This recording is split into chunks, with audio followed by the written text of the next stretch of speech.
When my grandmother died, my brother inherited $2 million. I inherited a house that was falling apart. He got the lake house, the investment accounts, the luxury cars.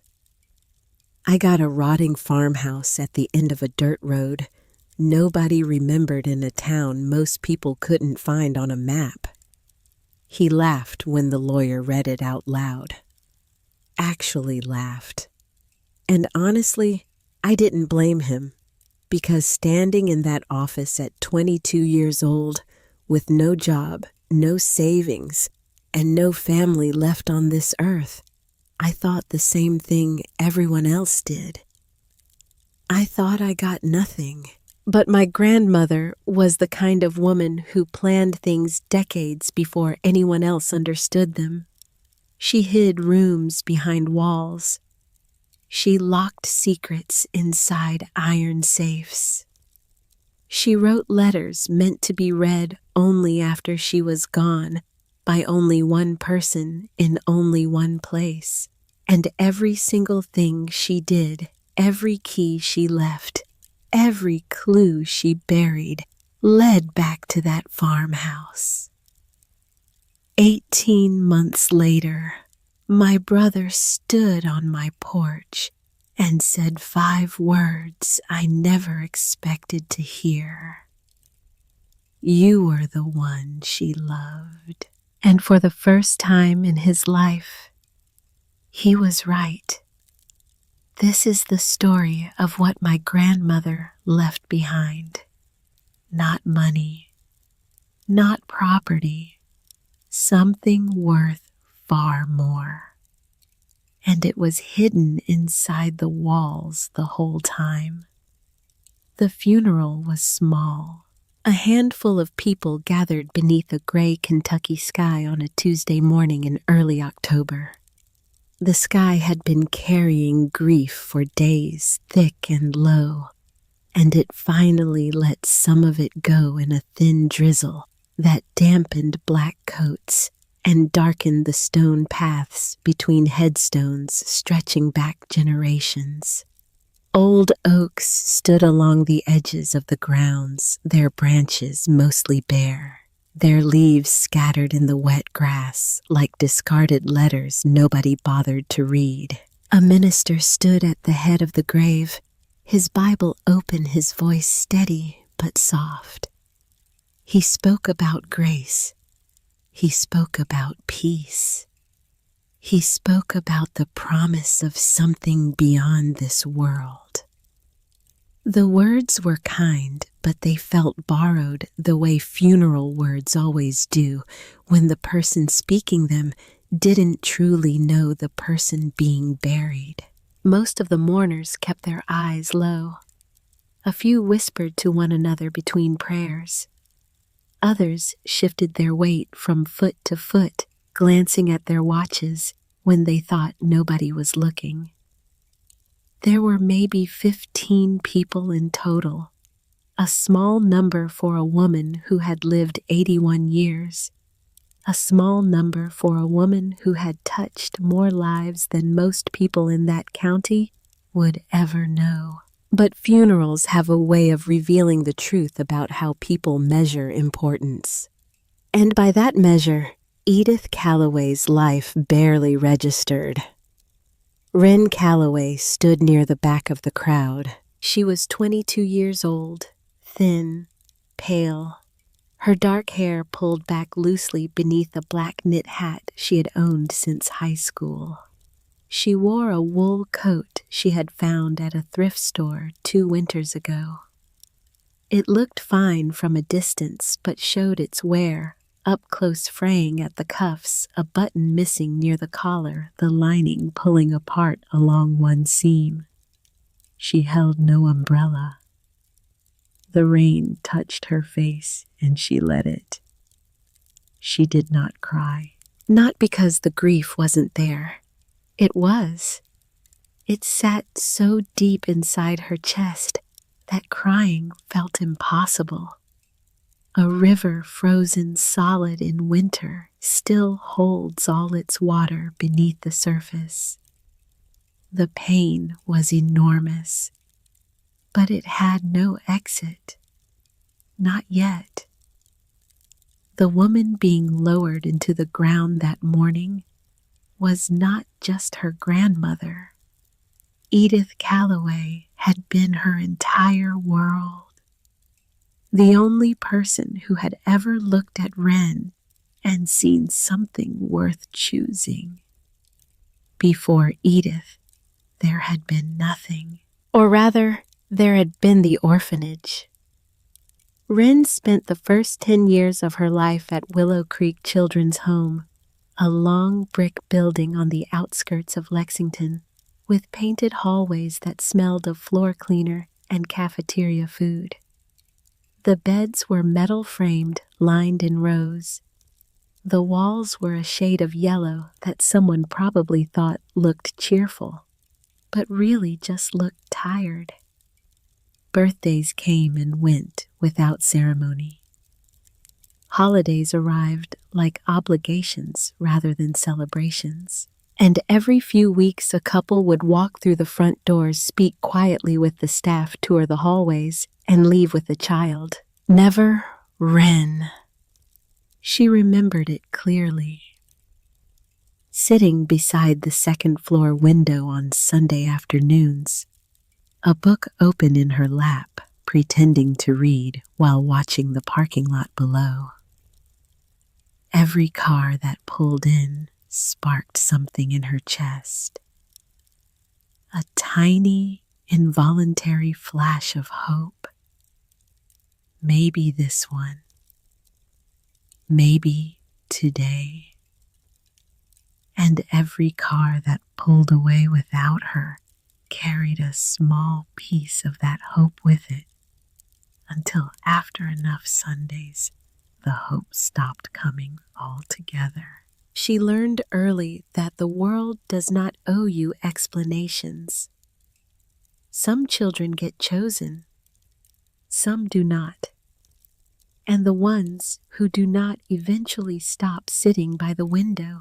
Then, one December afternoon, when Wren was 10 years old, and the snow outside was falling thick and quiet, a woman walked through the front doors of Willow Creek, carrying a tin of homemade cinnamon cookies. Her name was Edith Calloway. She had silver hair pulled neatly behind her ears. She wore a green wool coat with large buttons and a scarf the color of cranberries. Her shoes were practical. Her posture was straight. She moved through the building the way someone moves through a place they have visited before. Not rushed, not uncertain, just present. The staff greeted her warmly. Wren watched from the staircase, half hidden behind the railing, the way she always watched new visitors. She expected the usual routine. The adults would smile at the younger children. They would ask about grades. They would read behavior reports. They would make their decision and leave. But Edith did not follow the routine. She walked past the younger children. She walked past the common room.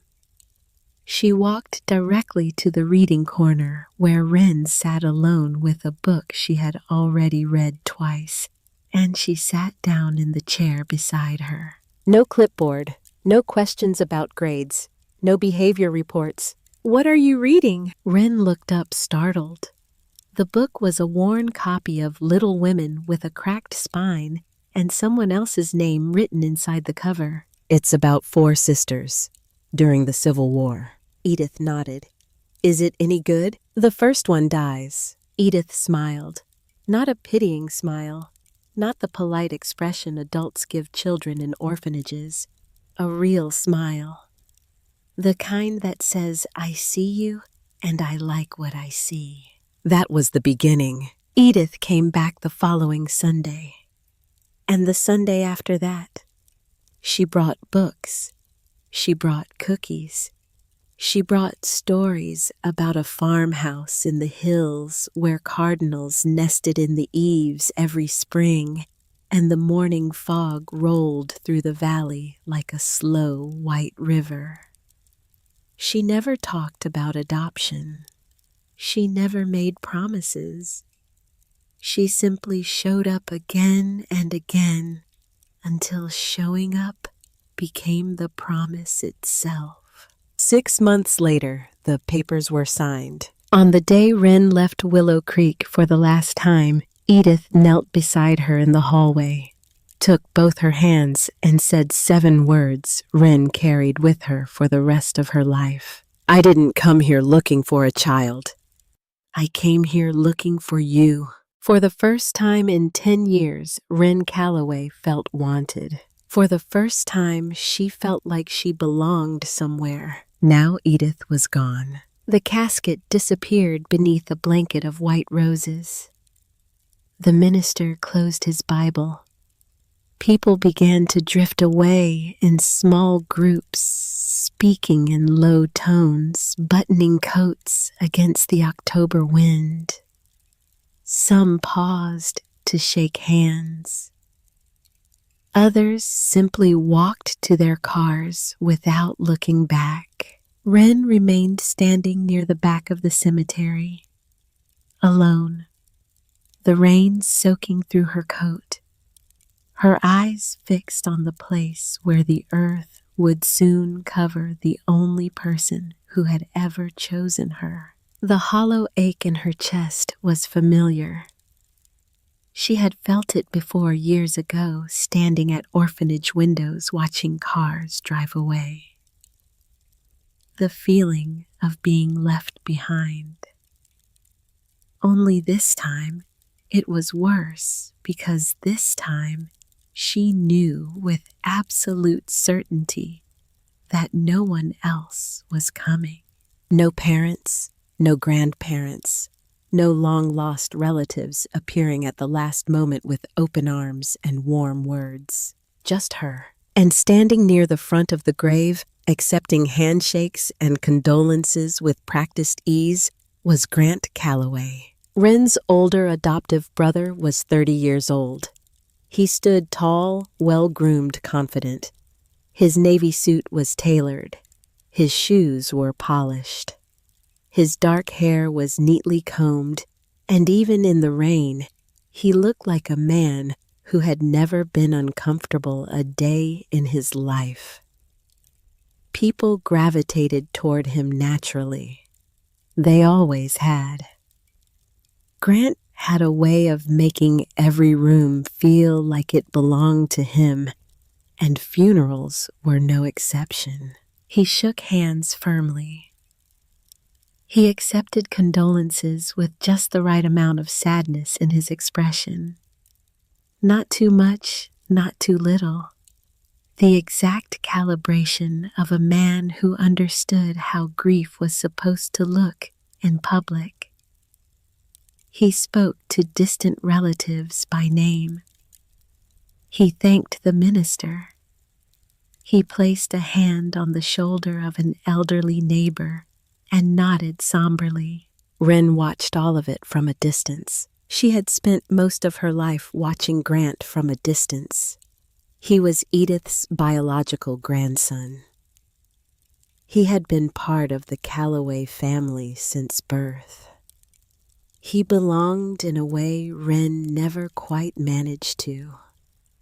Not because anyone was cruel about it, but because belonging is something you either feel in your bones or you don't. Grant felt it. Wren spent 12 years trying to.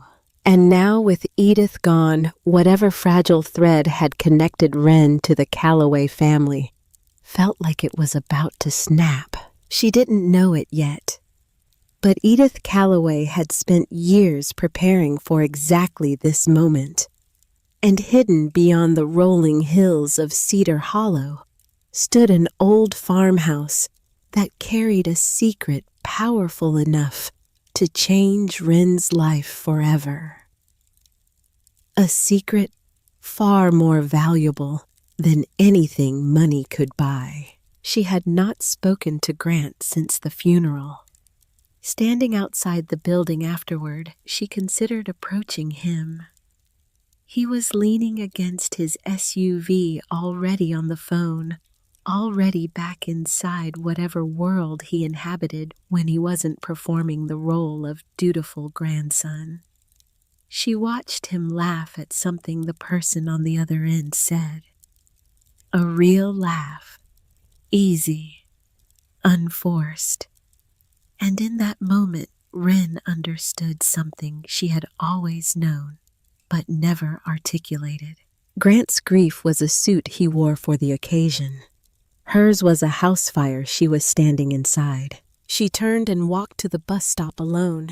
On the ride back to her apartment, she pressed her forehead against the cold window glass and watched the Kentucky hills roll past in the fading light.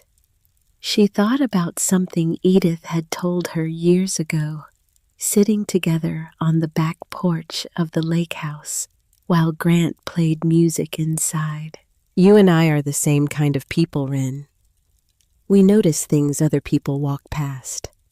That's a gift and a burden, and most days you won't be able to tell which one it is.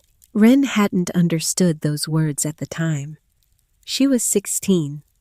She thought Edith was just being kind.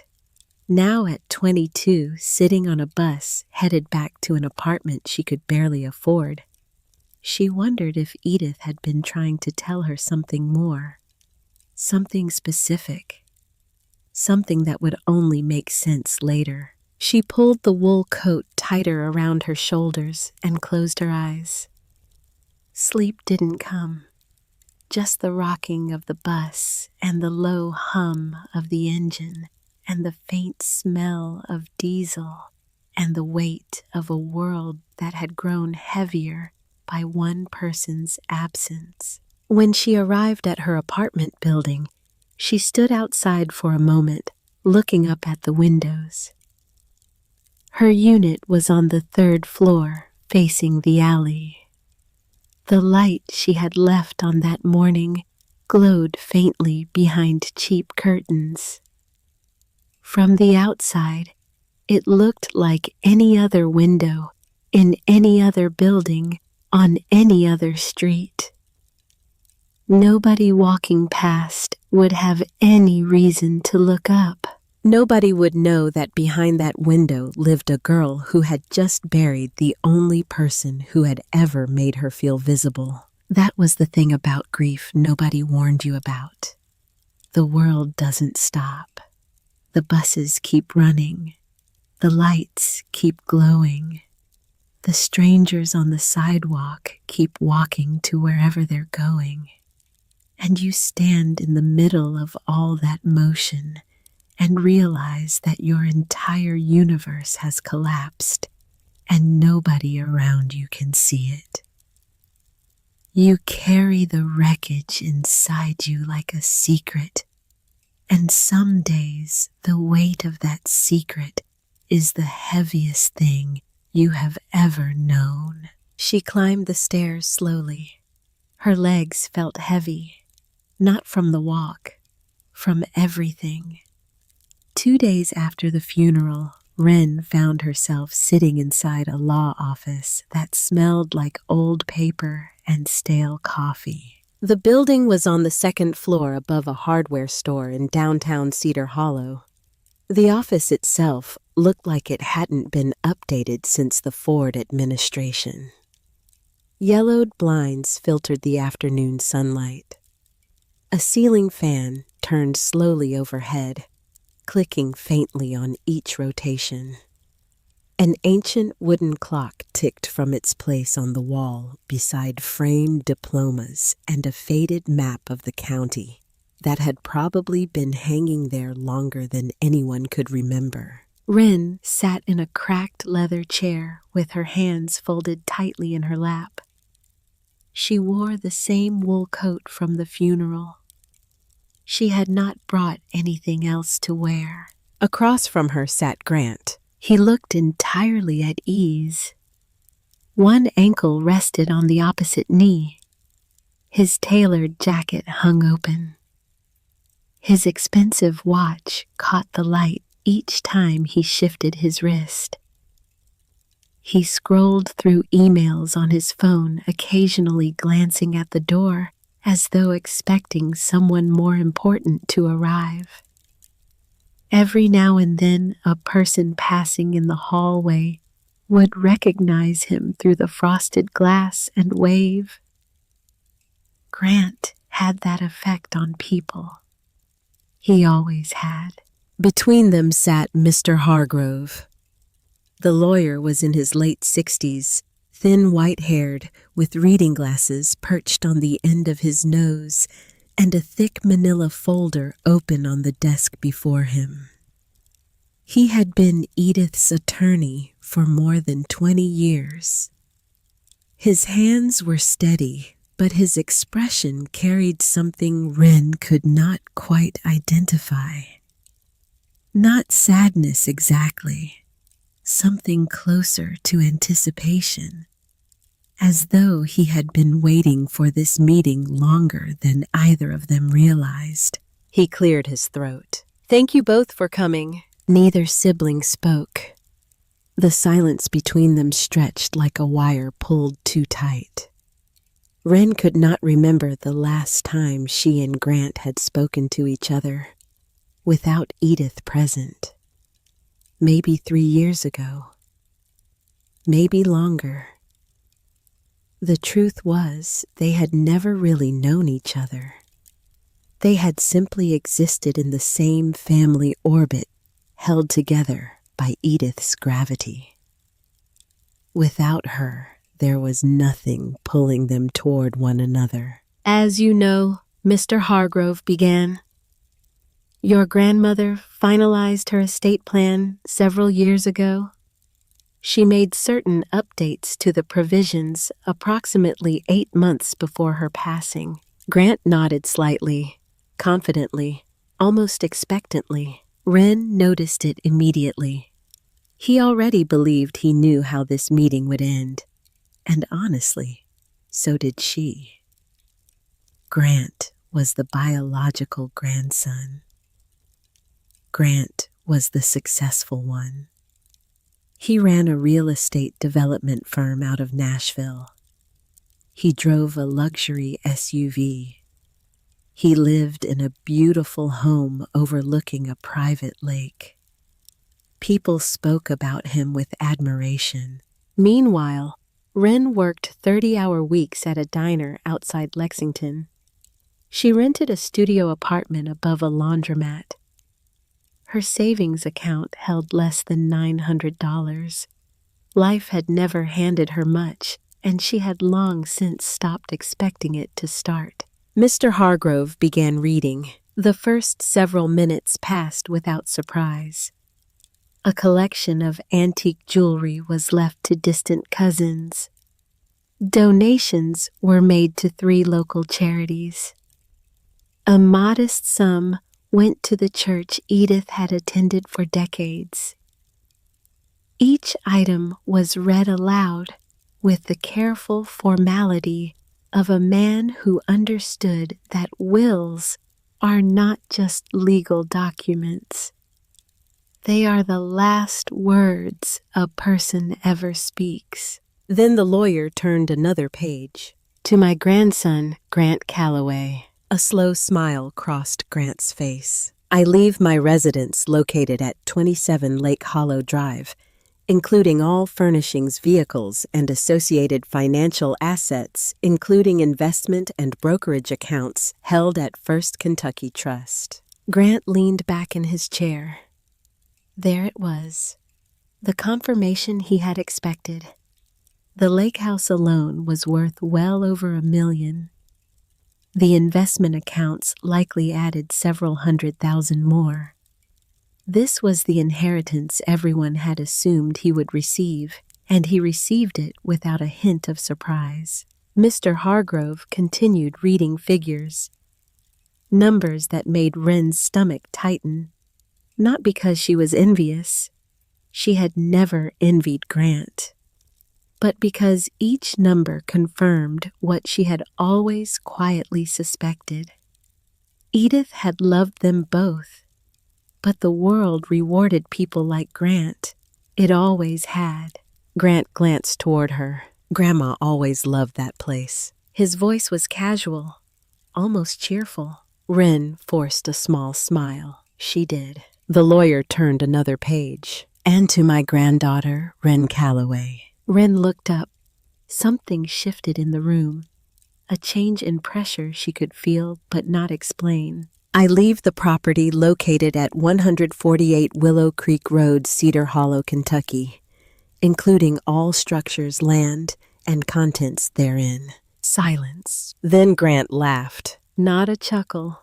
A full, genuine laugh that bounced off the old wooden walls and rattled the glass in the window frames. You're kidding. Mr. Hargrove lowered his glasses slowly.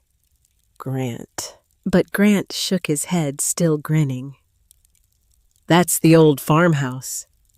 I thought that place got condemned years ago. Wren felt the heat rise in her face. She vaguely remembered Edith mentioning the property.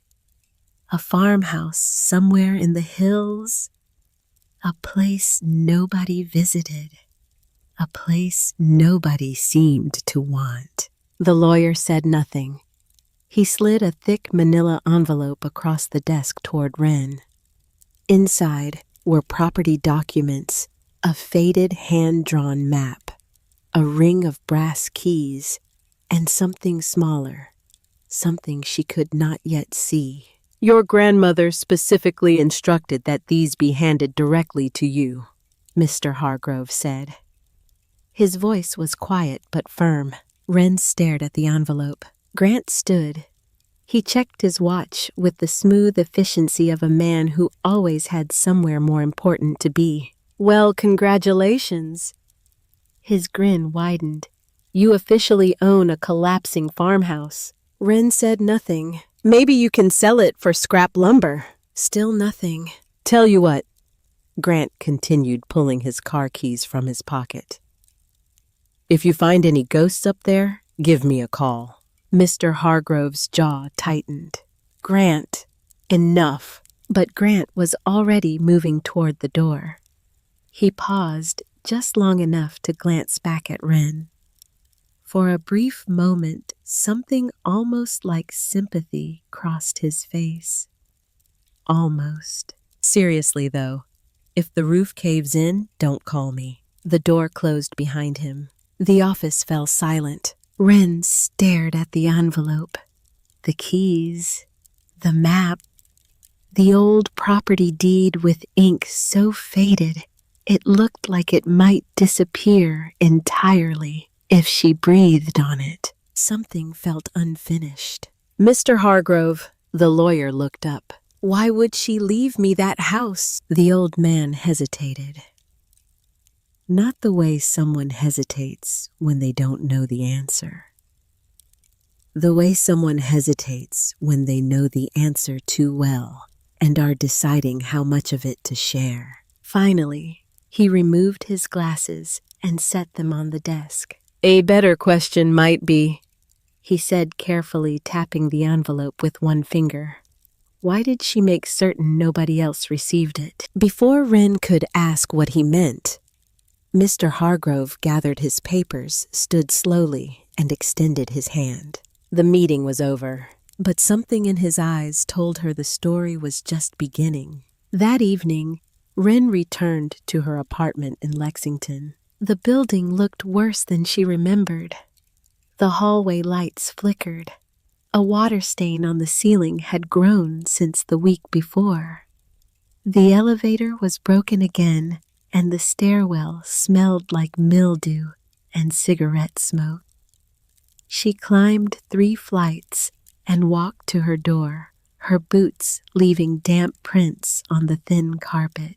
An envelope was waiting on the floor outside her apartment, slipped beneath the door. Her stomach dropped before she even picked it up. She knew. Inside was a single sheet of paper from the diner. Budget reductions. Staff cuts effective immediately.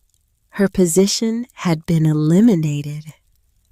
The letter thanked her for her service and wished her well, as though 8 months of 12-hour shifts could be erased with a sentence and a signature. She stood in the kitchen for a long time. The fluorescent light above the sink hummed.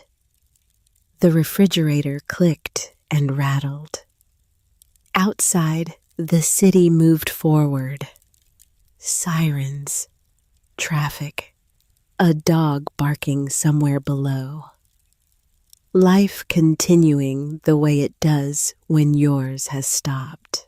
In one hand, she held the termination letter. In the other, she held the envelope from Mr. Hargrove, 2 pieces of paper. 2 futures, one ending, one beginning. Though at the time she couldn't tell which was which. She sat at the kitchen table and opened the envelope again. This time, she examined everything more carefully. The property deed, the hand-drawn map, the ring of 3 brass keys, each one different, each one old enough to carry a faint greenish patina along the teeth. And then she noticed something she had missed at the lawyer's office. A photograph, old and faded, tucked between the deed and the map, its edges soft from years of handling. In the photograph, a little girl stood beside Edith Calloway on the porch of a farmhouse. The girl's hair was messy. Her smile was enormous. One small hand was wrapped tightly around Edith's, and Edith was looking down at her with an expression that could only be described as certainty. Not love alone. Certainty. The look of someone who has found exactly what they were looking for. Wren's breath caught. It was her. The summer after her adoption. She had been 10, maybe 11. She didn't remember the photograph being taken, but she recognized the porch. She recognized the way Edith held her hand gently but firmly, the way you hold something precious that you are afraid the wind might carry away. On the back of the photograph, written in Edith's careful, deliberate handwriting, were 7 words. "Someday this place will bring you home." Wren pressed the photograph against her chest. A tear escaped, then another after that. For the first time since the funeral, she cried. Not the quiet, controlled kind she had perfected over years of loss. The deep kind. The kind that starts in the center of your body and breaks outward like a dam giving way. She sat at that kitchen table and cried until the fluorescent light above the sink flickered and went dark, and the apartment fell quiet, except for the sound of her breathing and the hum of the city beyond the walls. When she finally stopped, something had changed. She didn't know what it was yet. She couldn't name it, but the fear that had been sitting in her chest for days had shifted slightly. Not gone, just moved, made room for something else. She looked at the map again. The winding road, the hills outside Cedar Hollow, the small black square marked 148 Willow Creek Road. She looked at the photograph one more time. The next morning, Wren Calloway packed everything she owned into 2 duffel bags. She paid her remaining rent in cash, left the key on the kitchen counter, and walked to the bus station on 4th Street. By sunset, she was on a Greyhound headed south toward Cedar Hollow, Kentucky. Toward the forgotten farmhouse at the end of a dirt road. Toward whatever Edith Calloway had spent years preparing for her, even if she couldn't yet understand why. The walk to the farmhouse was longer than the map suggested. Or maybe distance feels different when you're carrying everything you own on your back, and the only thing waiting at the end of the road is something you've never seen before. Wren walked steadily. She was used to walking. In Lexington, she walked to the diner every morning because the bus fare was $2 she couldn't spare. She walked to the laundromat on Saturdays. She walked to the library on her days off, where she would sit in the back corner for hours reading whatever was on the returns cart, choosing books the way other people choose fruit, by feel, by instinct, by the weight of the thing in her hand. Reading had always been her way of surviving. As a child at Willow Creek, she had learned that books were the one possession nobody could take from you. Other children had families.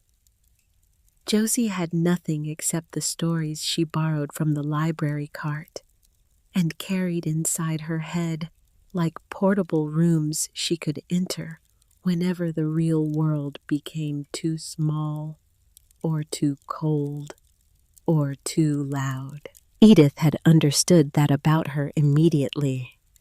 That first afternoon in the reading corner, when she had asked what Wren was reading, she wasn't making small talk.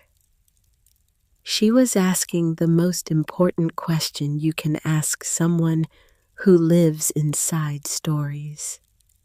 She was asking where Wren went when she disappeared. She was asking to be invited in. And Wren, who had spent 10 years refusing to invite anyone anywhere, had let her in. Just like that. Because some people walk into your life and the door opens before you even realize you've been keeping it locked. Now she was walking toward a place Edith had kept locked for decades. A house at the end of a road nobody traveled anymore. And the only key that mattered was the one she carried in a manila envelope pressed against her chest. The last half mile was the quietest stretch of road Wren had ever experienced. The trees closed in completely, forming a canopy so thick that even the last light of day struggled to penetrate. She walked through a tunnel of dark green, her boots crunching on packed dirt, the only sound in the world. It felt like walking backward through time. Each step took her further from the century she knew from highways and cell towers and fluorescent-lit convenience stores, and deeper into something older, something that had been here long before any of that existed and would be here long after it was gone. She thought about the women who had walked this same road 100 years ago. Margaret Calloway carrying her medical bag to deliver a baby during a storm. Eleanor walking to the schoolhouse before dawn. Clara arriving for the first time as a young bride, seeing the valley spread before her, not knowing she was looking at the place where her whole life would unfold. Had they felt this? This mixture of fear and wonder and the strange sensation that the land itself was paying attention. She didn't know, but she intended to find out. The bus dropped her off just before dark. The station was not really a station at all, just a cracked stretch of pavement beside an old convenience store with a faded Coca-Cola sign hanging crooked above the door. A single streetlight buzzed overhead, casting a pale orange circle on the ground.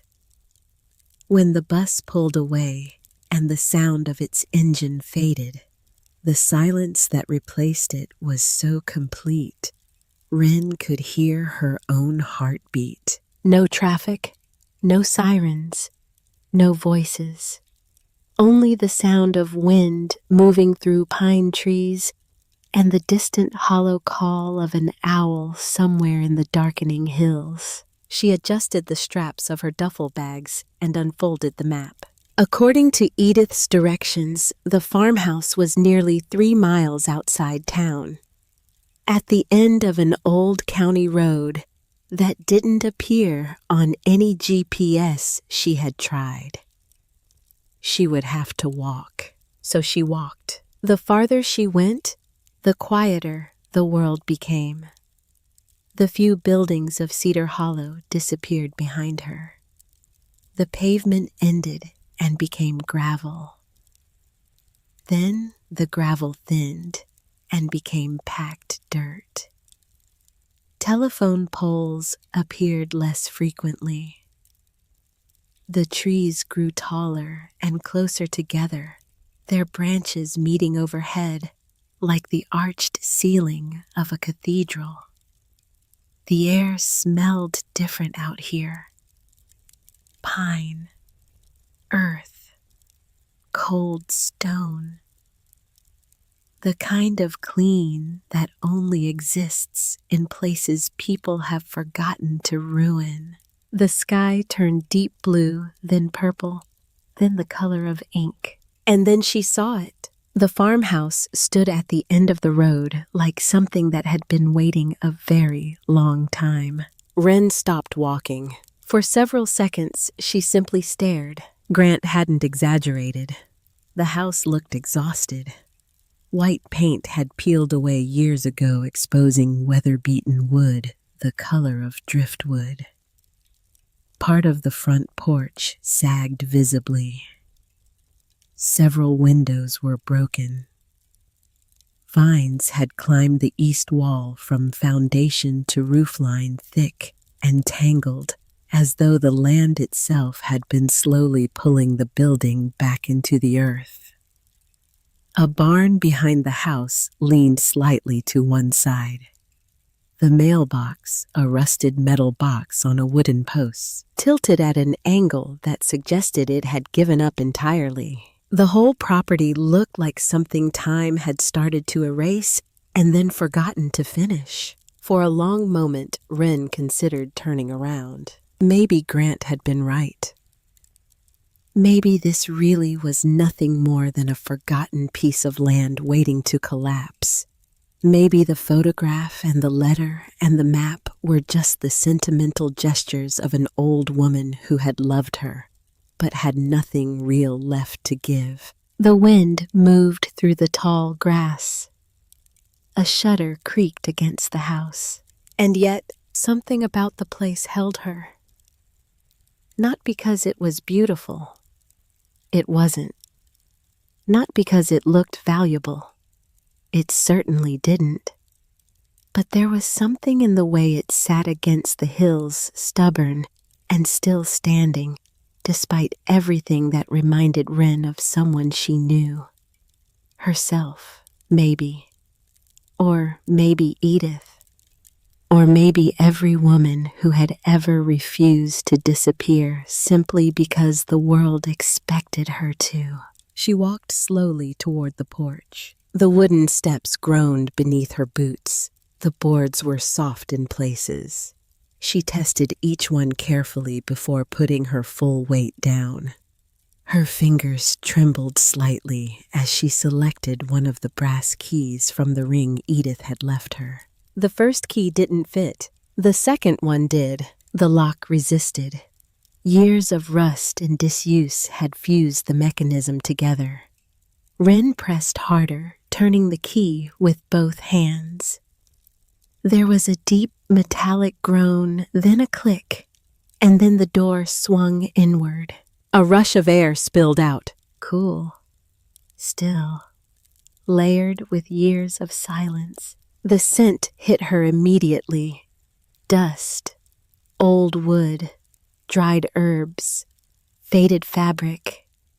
Something that might have once been lavender. It wasn't unpleasant. It wasn't the smell of rot or neglect. It was the smell of a place that had been sealed away, and kept like a letter folded inside an envelope and stored in a drawer for decades. Preserved, waiting. Wren stepped across the threshold. The floorboards creaked beneath her boots, each step sending a low groan through the house like the building itself was waking up. Fading twilight filtered through dirty windows, casting long amber beams across the room. Dust hung in the air, suspended and slow, drifting through the light like tiny stars. The parlor was large. A stone fireplace took up most of one wall, its mantel lined with objects she couldn't quite see in the dimness. Furniture sat beneath white sheets, their shapes ghostly and still. An old grandfather clock stood silent in the corner, its pendulum frozen. A braided rug covered the center of the floor, faded but intact. Everything was still, held in place, as though someone had carefully pressed pause on this house and walked away intending to return, but never did. Wren set her bags down by the door. She moved through the rooms slowly, one by one, with something close to reverence. The kitchen was frozen in time. An iron kettle sat on the stove. Faded curtains hung beside the window above the sink. A collection of old ceramic plates sat neatly inside a cabinet, each one painted with wildflowers. There were canned preserves in the pantry, their labels handwritten. There were dried herbs hanging from hooks above the counter, still faintly fragrant. Nothing looked abandoned. Everything looked preserved, intentional, careful, as though Edith had prepared this house the same way she prepared her will, with thought, with purpose, with the quiet confidence of a woman who knew exactly what she was doing, even if no one else understood. Hours passed. Darkness filled the windows.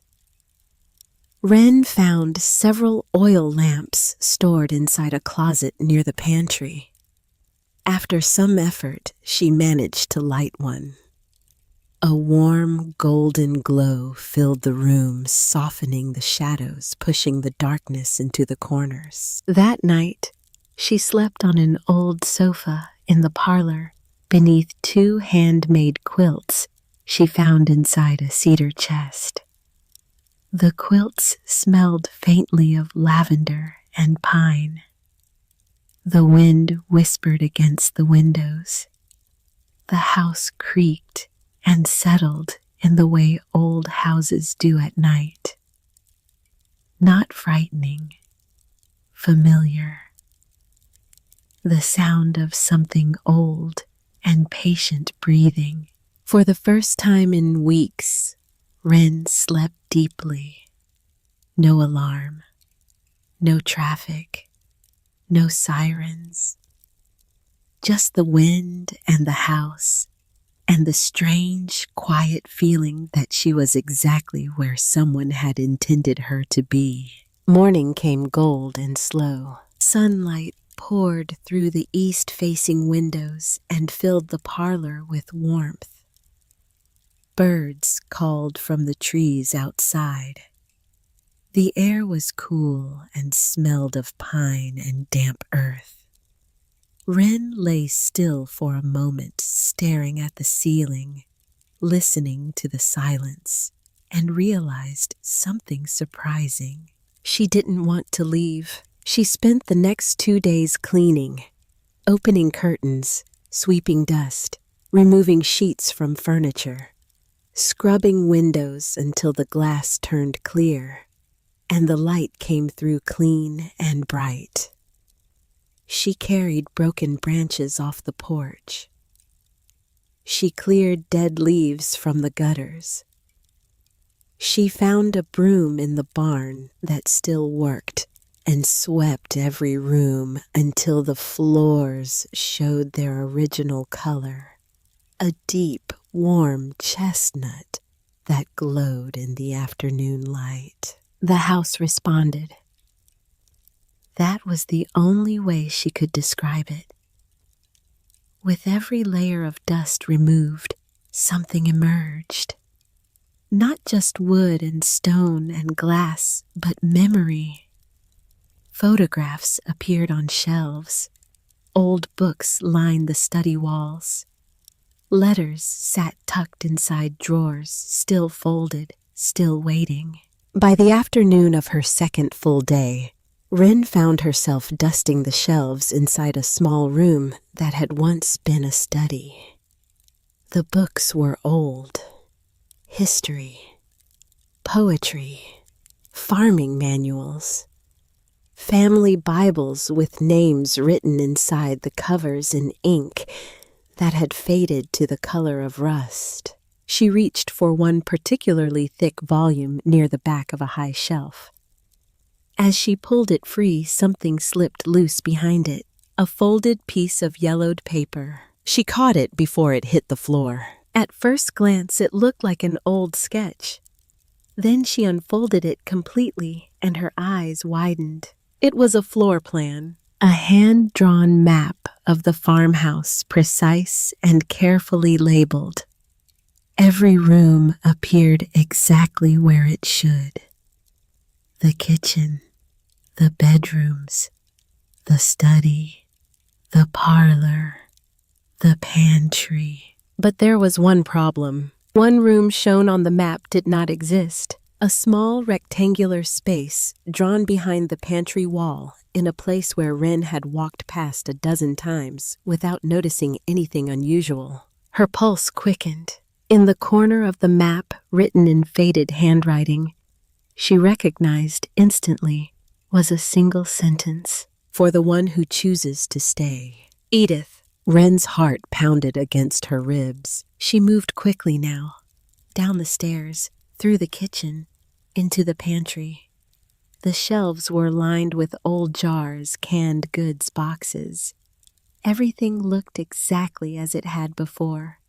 Normal, ordinary. But now she wasn't looking at what was on the shelves.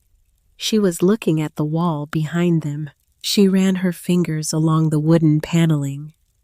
Slowly, carefully, pressing, listening, feeling for anything that didn't belong.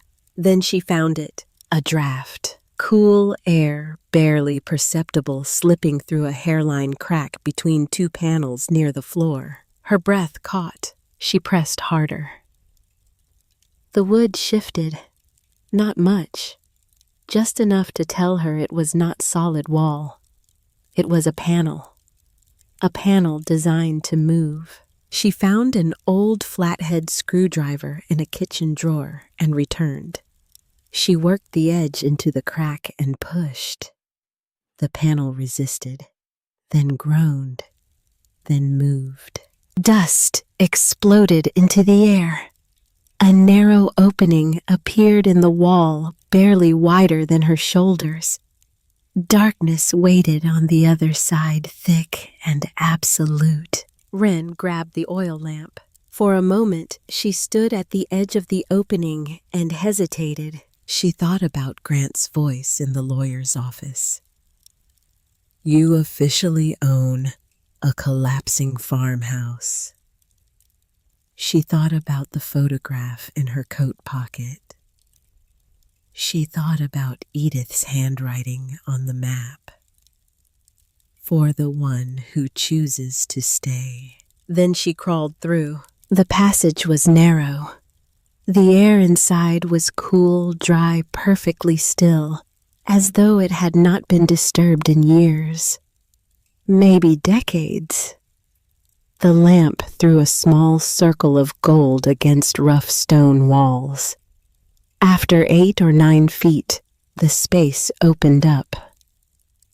Ren slowly rose to her full height. She lifted the lamp higher and froze. Books, hundreds of them, Floor-to-ceiling shelves lined every wall.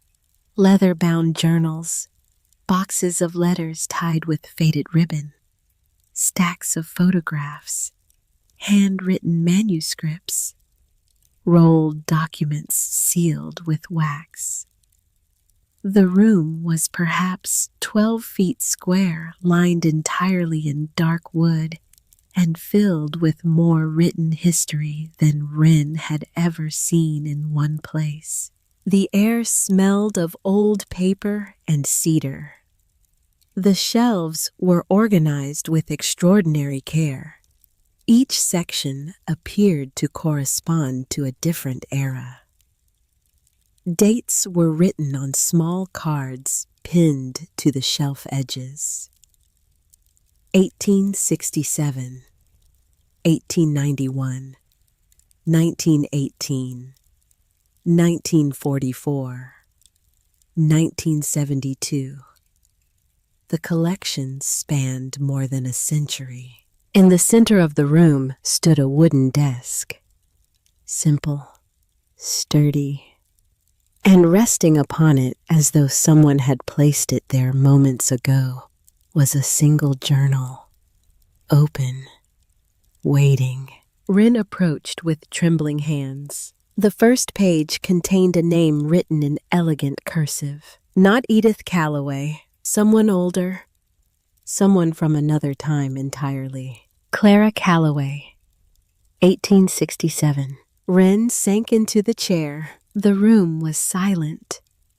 The lamp flickered, and she understood suddenly and completely that Edith had not left her a ruined farmhouse. She had left her something that could never be measured in dollars. She had left her a legacy. And hidden within these walls was a story that had been waiting patiently for someone willing to listen. That night, Wren sat on the front steps beneath a sky so full of stars, it looked like someone had cracked the darkness and let the light pour through. The farmhouse was quiet behind her.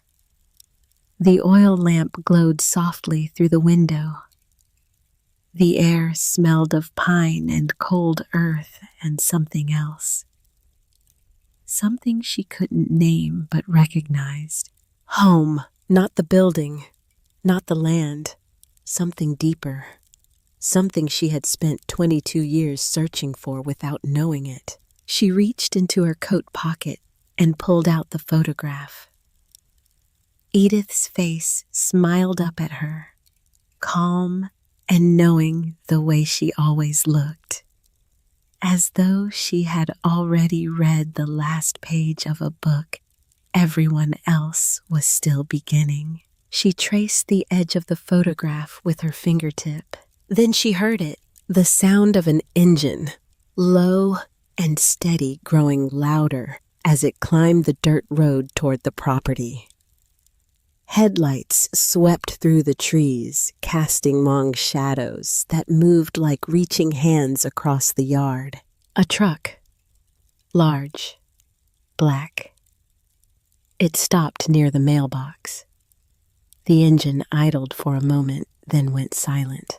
A door opened. A man stepped out. He was about 60, tall, broad-shouldered, silver-haired. He wore a canvas jacket and work boots, and he carried himself with the unhurried confidence of a man who was used to owning whatever piece of ground he happened to be standing on. He looked at the farmhouse. Then he looked at Wren sitting on the steps in her thrift store coat with an oil lamp glowing behind her. He smiled, not a warm smile, a patient one. The smile of a man who has been waiting for something and it has finally arrived. "You must be Wren." His voice was deep, calm, the kind of voice that fills a room without being raised. Wren stood slowly. "Who are you?" The man walked closer. His boots crunched on the gravel. He stopped at the bottom of the porch steps and looked up at her with an expression she couldn't read. Name's Frank Sutler. He glanced at the farmhouse, then back at her. Your grandmother talked about you. Quite a bit, actually. He paused. I think we should have a conversation about the future of this land. The night went still. The stars burned overhead, and somewhere inside the house, behind a hidden wall, 100 years of stories waited in silence for whatever came next. Frank Sutler did not look like a villain. That was the first thing Wren noticed, and it bothered her more than she expected. She had been prepared for someone aggressive, someone loud, someone who would pound on the door and wave legal papers in her face. She had been prepared for a fight. Instead, she got a man who removed his hat before speaking and called her ma'am without a trace of irony. He stood at the bottom of the porch steps with his hands at his sides, his silver hair catching the lamplight, his expression calm and unhurried. Behind him, the black pickup truck sat near the mailbox like a shadow waiting for instructions. The October night was cold. Their breath made small clouds in the air between them. Mind if I sit? Wren hesitated. Then she nodded toward the far end of the porch. Frank climbed the steps slowly, the way a man does when his knees have started reminding him of every year he has lived. He lowered himself onto the bench near the railing and set his hat on his knee. For a moment, neither of them spoke. The night sounds filled the silence. Crickets, wind through the pines, the faint creak of the house settling behind them. Frank looked out at the dark hills. Beautiful country out here. Always has been. Wren sat on the opposite end of the porch, her arms folded across her coat. She said nothing. Frank seemed comfortable with silence. He let it sit for a while, the way people do when they are not in a hurry to get what they want. Then he turned toward her. I'm going to be straight with you, Wren. I run a development company. We build things. Resorts, lodges, communities. Good things. Things that bring jobs and money into places that haven't seen either in a long time. He paused. This land, your grandmother's land, sits right in the middle of a corridor we've been looking at for 3 years. Cedar Hollow is dying. You can see it yourself. Half the storefronts downtown are empty. Young people leave and don't come back. A development like ours could change that. Wren watched him carefully. He spoke the way a man speaks when he believes what he is saying. That made it harder. What exactly are you asking? Frank reached into his jacket and produced a folded piece of paper. He set it on the bench between them. $90,000 for the house and the land. Cash. Clean sale. No conditions. Wren stared at the paper. $90,000. More money than she had ever seen. More than she would earn in 3 years at the diner, if the diner still existed. Enough to start over somewhere. Enough to breathe, Frank continued. I know what you're thinking. You just got here. Your grandmother just passed. The timing feels wrong. He nodded slowly. And maybe it is. But I want you to understand something. This house is falling apart. The roof needs replacing. The foundation has cracks. The plumbing hasn't worked in years. You're looking at $40,000-$50,000 in repairs just to make it livable. Money I suspect you don't have. He wasn't being cruel. That was the problem. He was being accurate. Wren looked at the farmhouse behind her, the sagging porch, the broken windows, the vines climbing the walls. He was right about the repairs. She had already seen the cracked pipes in the bathroom, the water stains on the ceilings, the places where the wood had gone soft and dark with moisture. "I'm not trying to take anything from you," Frank said. "I'm trying to offer you a way out." The wind picked up slightly. The old shutter on the east wall creaked. Wren thought about the hidden room, the journals she had barely begun to read, the shelves, the name Clara Calloway written in ink that had survived 150 years. She thought about Edith's handwriting on the photograph. She thought about the map hidden inside the book and the sentence written in the corner, "For the one who chooses to stay." She didn't fully understand what she had found yet. She didn't know its value. She didn't know its history. All she knew was that Edith had spent her final years making sure this house and everything inside it ended up in Wren's hands. Not Grant's, not anyone else's, hers. And Edith Calloway did not do things without reason. If the house meant nothing, Edith would not have hidden a room behind its walls. Wren picked up the folded paper and handed it back to him. "I'm not selling." Frank studied her for a long moment. His expression didn't change. No anger, no frustration, just the steady patience of a man who had heard that word before and knew it didn't always last.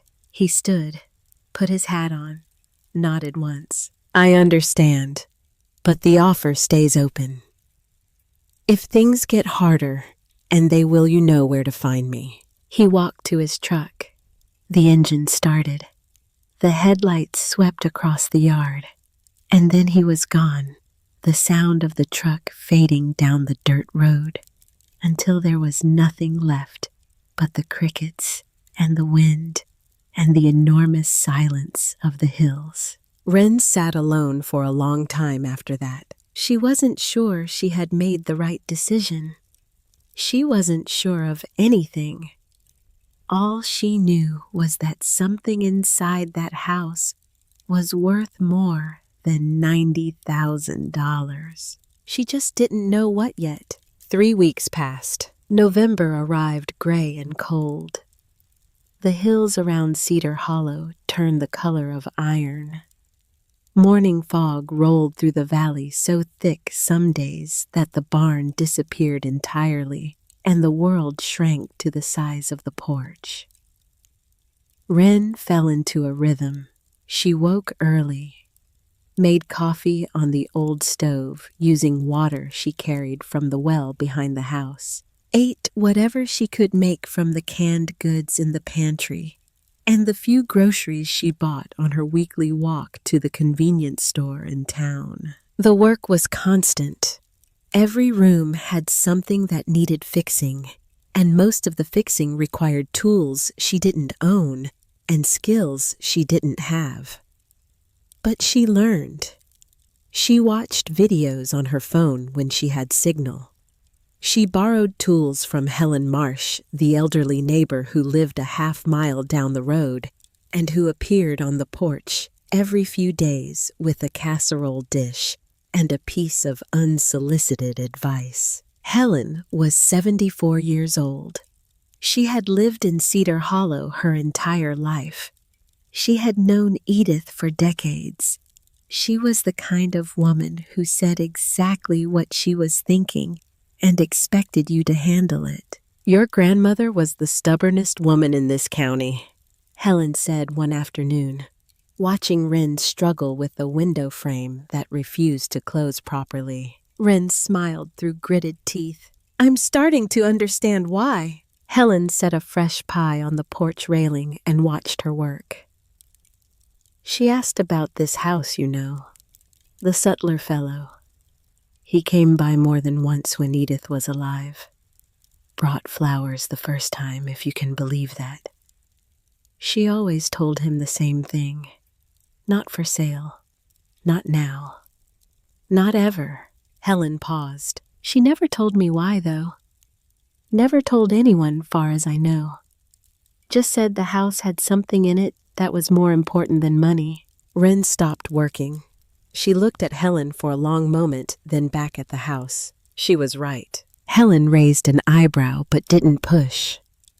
She was the kind of woman who knew the difference between someone keeping a secret and someone who simply wasn't ready to share. But every afternoon, after the cleaning and the repairs, Wren returned to the hidden room. She had begun reading the journals in chronological order, starting with Clara Calloway, the earliest voice in the collection.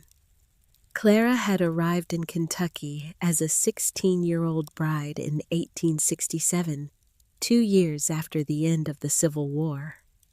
Her handwriting was elegant but small, as though she was trying to fit as many words as possible onto each precious page. Paper had been expensive. Ink had been scarce. Every sentence felt considered. Every word earned its place. Clara wrote about building the farmhouse with her husband, about the first winter when the snow came early and they lost 2 calves and nearly lost each other to fever, about planting the first garden, about the neighbors who helped and the neighbors who didn't, about the sound the wind made at night moving through the valley and how it reminded her of her mother singing in a kitchen she would never see again.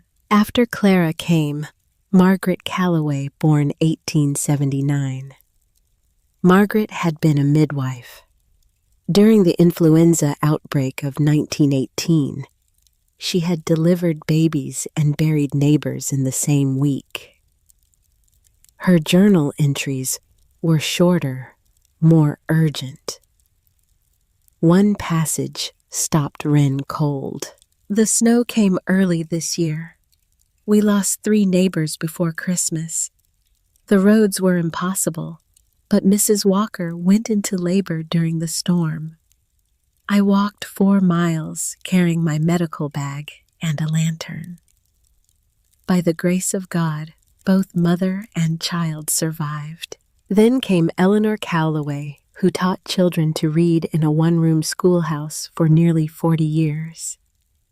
Then Harriet, who ran the farm alone for a decade after her husband died.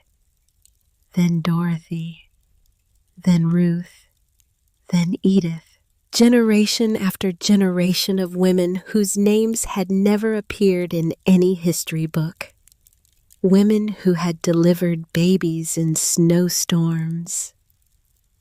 Women who had taught children to read by candlelight. Women who had buried husbands and raised families and held communities together through wars and floods and economic collapses, and who had done all of it without recognition, without fame, without anyone outside this valley ever knowing their names. Until now. Something changed in Wren during those weeks. It happened gradually, the way frost forms on a window. You don't see it happening.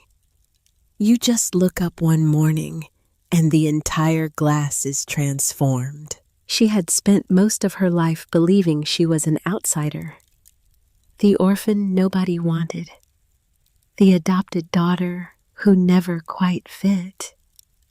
The quiet girl standing on the edge of every family photograph, smiling politely, but always slightly apart. Even after Edith chose her, even after years of love and warmth and belonging, a part of Wren had never fully believed she was really family. Not in the way Grant was. Not in the way that counted. But sitting in that hidden room, surrounded by 130 years of women's voices, she began to see something she had never seen before. Family was not blood. It never had been. Family was choosing. And Edith had chosen her. Not by accident, not out of obligation, but with the same fierce deliberateness that every woman in those journals had chosen to stay to endure, to protect what mattered. For the first time in her life, Wren felt something she could only describe as pride. Not in herself, not yet, but in where she came from, because she finally understood that she did come from somewhere. Then, early December brought the letter. It arrived in a brown envelope from the Harlan County Tax Assessor's office. Wren almost threw it away, assuming it was a routine notice.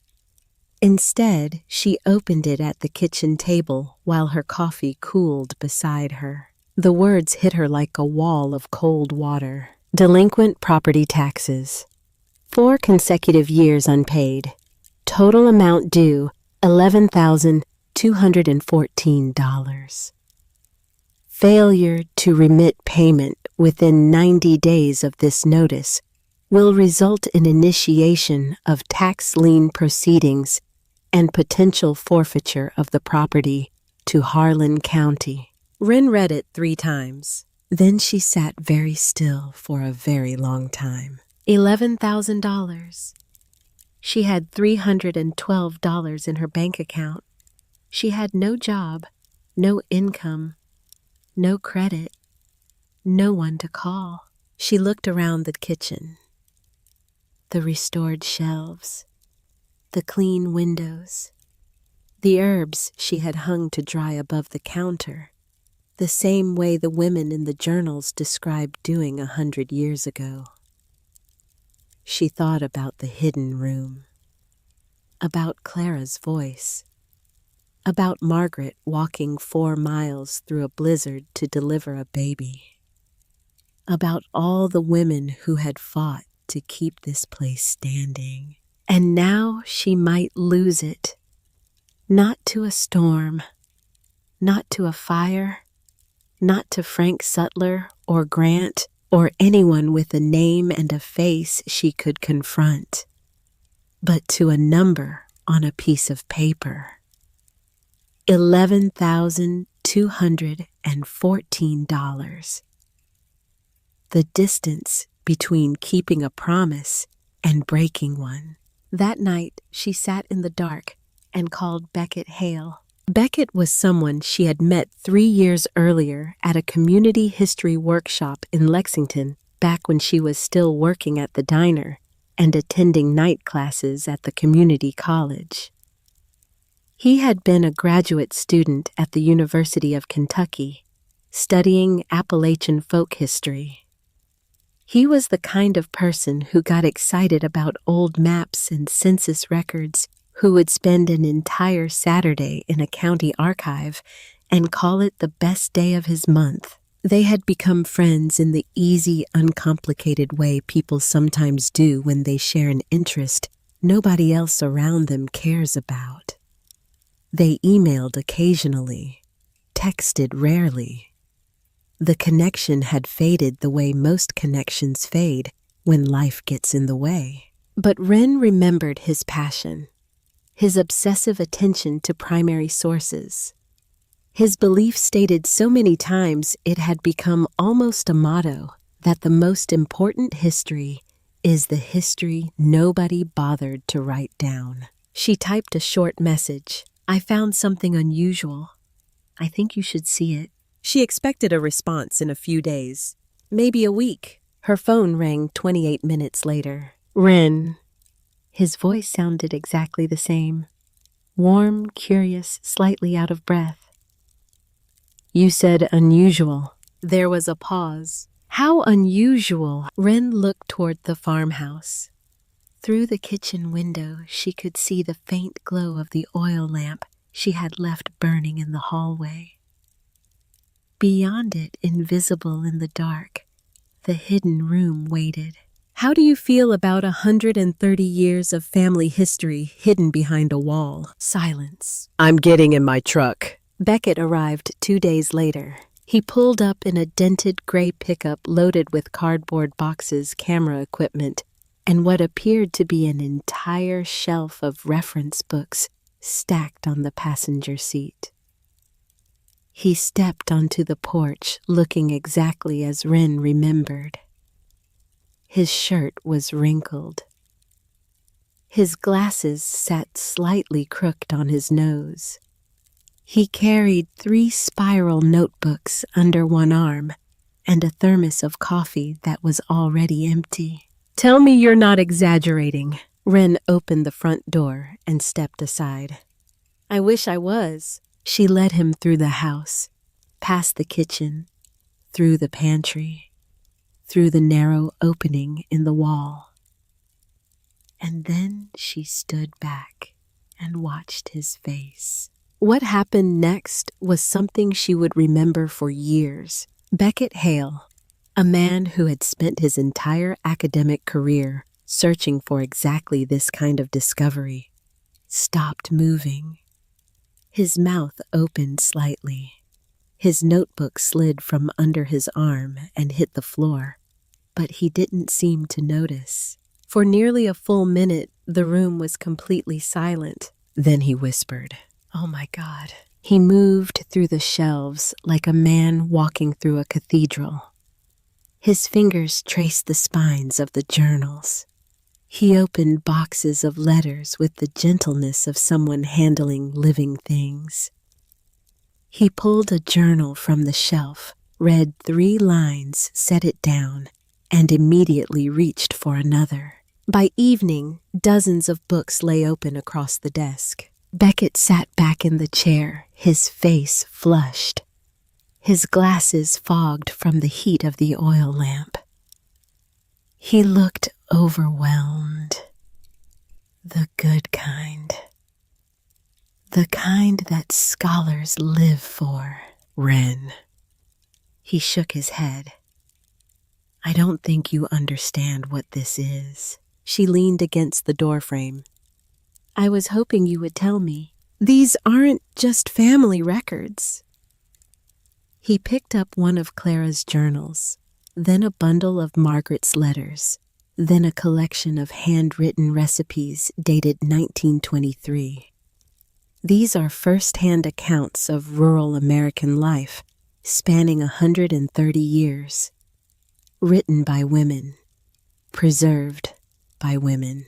He looked around the room as though seeing it for the first time. This is a historical archive, a real one. University libraries would sell buildings for a collection like this. Wren stared at him. How is that possible? They're just journals, just letters. Beckett shook his head again, more emphatically. That's exactly why they matter.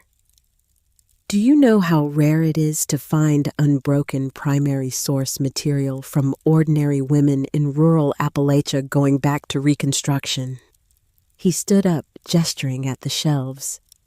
Historians write about wars and presidents and economic policy, but the lives of women like these midwives, teachers, farmers, mothers, that history barely exists. Not because it didn't happen, because nobody thought it was worth saving. He paused. Except your grandmother. The word treasure was never spoken, but it hung in the air between them, invisible and unmistakable. For the next 3 days, Beckett worked alongside Wren to catalog the collection. He photographed fragile pages. He organized documents by era. He created a preliminary index of names, dates, and locations mentioned across the journals. And the deeper they went into the archive, the more Wren noticed something she hadn't expected. Beckett deferred to her. When questions arose about which documents to handle first, he asked Wren. When he needed context about family connections or local geography, He turned to her. At first, she assumed it was politeness, but gradually she realized it was something else entirely. She knew these stories better than he did. She had spent weeks living inside them. She had read every journal, traced every name, followed every thread.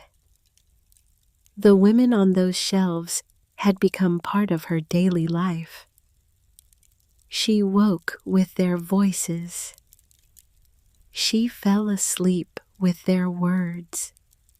And when Beckett needed someone to explain why a particular letter mattered, or what a specific journal entry meant in the larger context of the family's history, Wren was the only one who could answer. She had become, without realizing it, the keeper of the archive. And the archive, in turn, had begun keeping her. One evening, as the first frost of the season turned the fields silver in the moonlight, Beckett broke a long silence. "You know, people should see this." Wren stared at the dark hills beyond the fence line.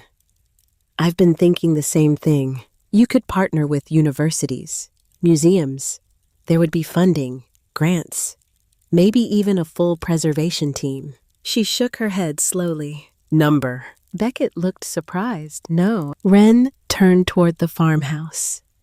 The windows glowed with warm light. Inside, the journals waited on their shelves the same way they had waited for decades. Patient, faithful, undisturbed. "I don't want to send these stories away. Edith kept them here for a reason. I'm not going to scatter them across university libraries like spare parts." She met his eyes. "I want people to come here." Beckett was quiet for a moment. Then he smiled. A smile that said he understood not just the words, but the weight behind them. "I think she'd like that." But the world Wren was trying to build faced a deadline she could not ignore. 90 days, $11,000. The tax notice sat on the kitchen table like a bomb with a visible timer, and every morning it was the first thing she saw. She had tried everything she could think of. She applied for 3 jobs in Cedar Hollow, but there were no openings. She called the tax office to ask about payment plans, but the woman on the phone said the county did not offer extensions for delinquent accounts of this duration. She considered reaching out to the universities Beckett had mentioned, but the idea of selling access to the archive to cover her debts felt like a betrayal of everything Edith had intended. The money was not going to appear, and Frank Sutler's offer was still sitting in the back of her mind like a door she had closed but not locked. Then in mid-December, her phone rang. It was Grant. She hadn't heard from him since the lawyer's office. His voice on the phone was casual, almost friendly. The voice of a man checking in on a distant relative during the holidays. "Hey, just wanted to see how you're doing out there." Wren leaned against the kitchen counter. She could hear city noise behind his voice. Traffic, construction, a world moving fast. "I'm fine." Good. He paused. "Listen, I heard about the tax situation." Wren's grip tightened on the phone. "How did you hear about that?" "It's a small county, Wren. People talk." Another pause. "I might be able to help. I know some people at Sutler Development. Good people. If you're open to having a conversation about the property, I could probably get them to cover the tax debt as part of a purchase agreement. You'd walk away clean." Fresh start. Wren closed her eyes. The words landed exactly the way she suspected Grant intended them to land. Reasonable, practical, almost generous. The voice of an older brother looking out for his younger sister. Except it wasn't, because Wren had read Edith's journals by now. All of them. including the private one she had found inside the iron box in the hidden room. The box sealed with a combination lock that opened only when she entered the number 12.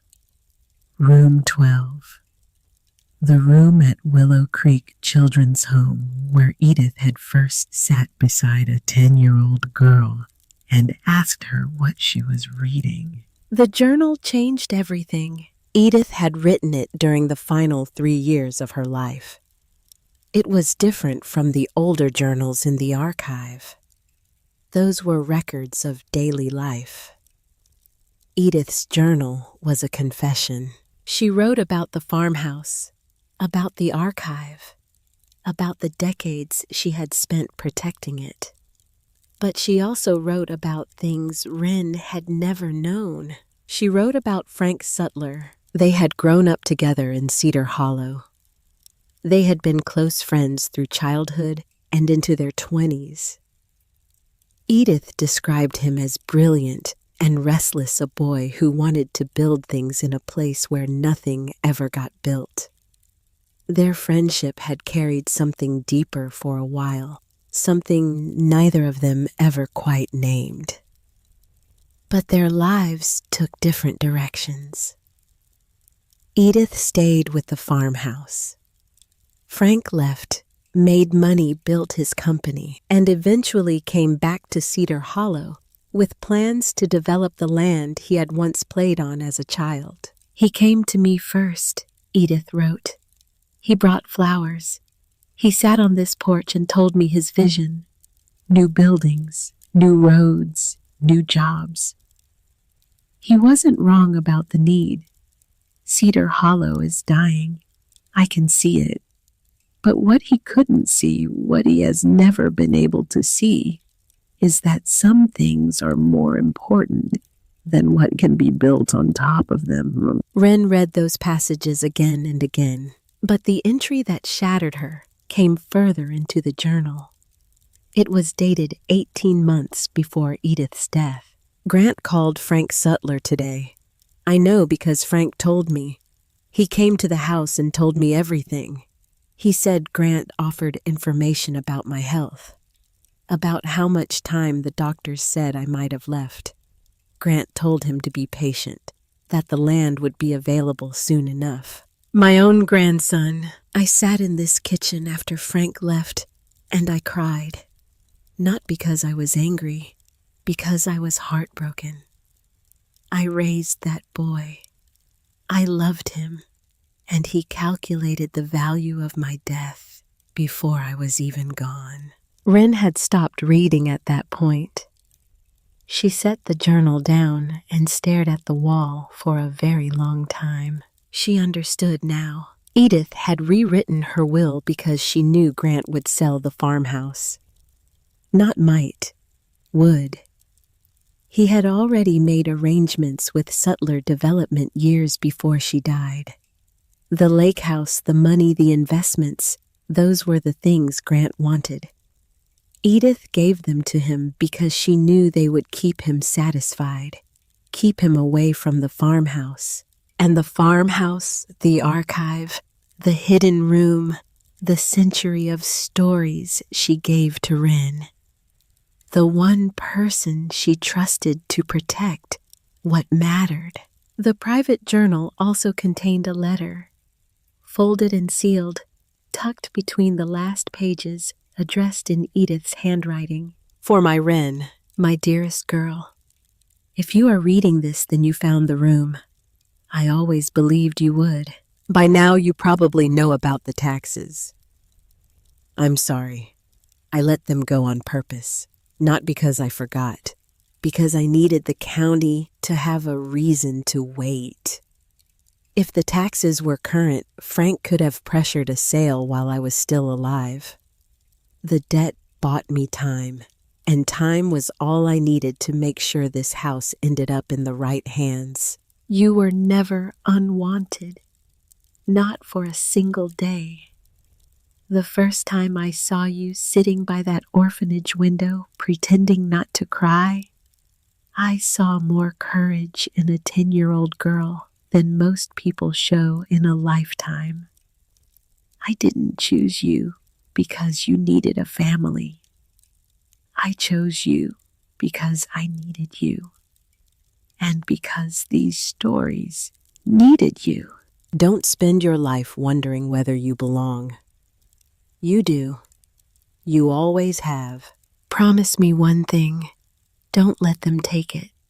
Not Grant, not Frank, not anyone. This place isn't mine anymore. It's yours. And someday it will belong to someone you haven't met yet. That's how legacy works. It doesn't end. It just finds the next person brave enough to carry it. Love forever. Grandma Edith. Wren had pressed the letter against her chest and sat in the dark of the hidden room for hours, the oil lamp burning down to almost nothing. The silence of the archive holding her the way Edith's arms once had. And now Grant was on the phone offering help, and Wren knew exactly what that help would cost. I'm not selling, Grant. A pause. His tone shifted, the warmth draining out like water from a cracked cup. Wren, be reasonable. You can't afford that property. You don't have a job. You don't have money. You're living in a house with no running water. I'll figure it out. Figure it out how you're sitting on a pile of debt in a house that's falling apart, playing some kind of nostalgia game with Grandma's old books. This isn't a plan. This is denial. The word stung. Not because they were cruel, though they were. Because part of her feared they might be true. Grant continued, I'm trying to help you. No, Wren said quietly. You're trying to help yourself. The line went silent. When Grant spoke again, his voice had lost every trace of warmth. Fine, but you should know I've spoken with an attorney. There's a legal argument to be made that Grandma's will unfairly excluded a biological heir. If I file a challenge, the court could grant me co-ownership, and if that happens, I will sell. The call ended. Wren stood in the kitchen holding the phone, her hand trembling, her chest tight. Outside, the December wind pushed against the windows. Inside the house was still. She had 90 days to save the farmhouse. She had a brother preparing to take it from her. She had no money, no allies, no plan. But she had the archive. She had Edith's letter. And she had something else. Something she couldn't have named 6 weeks ago, but could feel now solid and real, growing stronger every day like a root pushing through stone. She knew where she belonged, and she was not going to let anyone take that away. The journals transformed the way Wren understood time. Before the hidden room, she had thought of history as something that existed in textbooks. Dates and battles and the names of men who had signed important documents. But the Calloway journals weren't history in that sense. They were life. Raw, unfiltered, ordinary, extraordinary life. They contained recipes and heartbreaks and complaints about weather and descriptions of sunsets and lists of supplies needed for winter, and confessions whispered onto paper at midnight, because there was no one else to tell. Clara Calloway, for instance, had a habit of recording the first and last frost of every year. She noted the dates with meticulous precision, as though she were keeping score against nature itself. November 2nd, 1869. First frost. Lost the last tomatoes. Next year, build the cold frame closer to the south wall.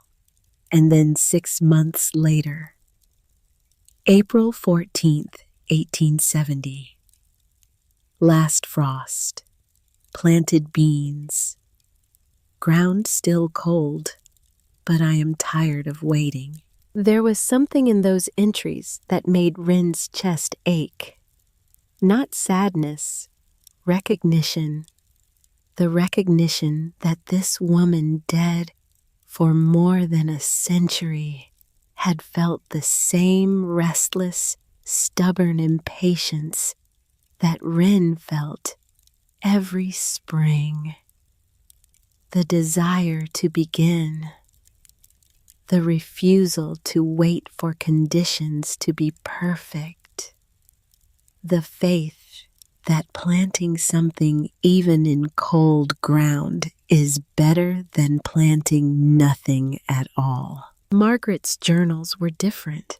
Where Clara was observational, Margaret was urgent. Her entries often read like dispatches from a battlefield, which in many ways they were. The year 1918 appeared again and again, each entry shorter and more clipped than the last, as the influenza pandemic moved through the valley like a fire through dry brush. Mrs. Henderson passed this morning. The children are with her sister.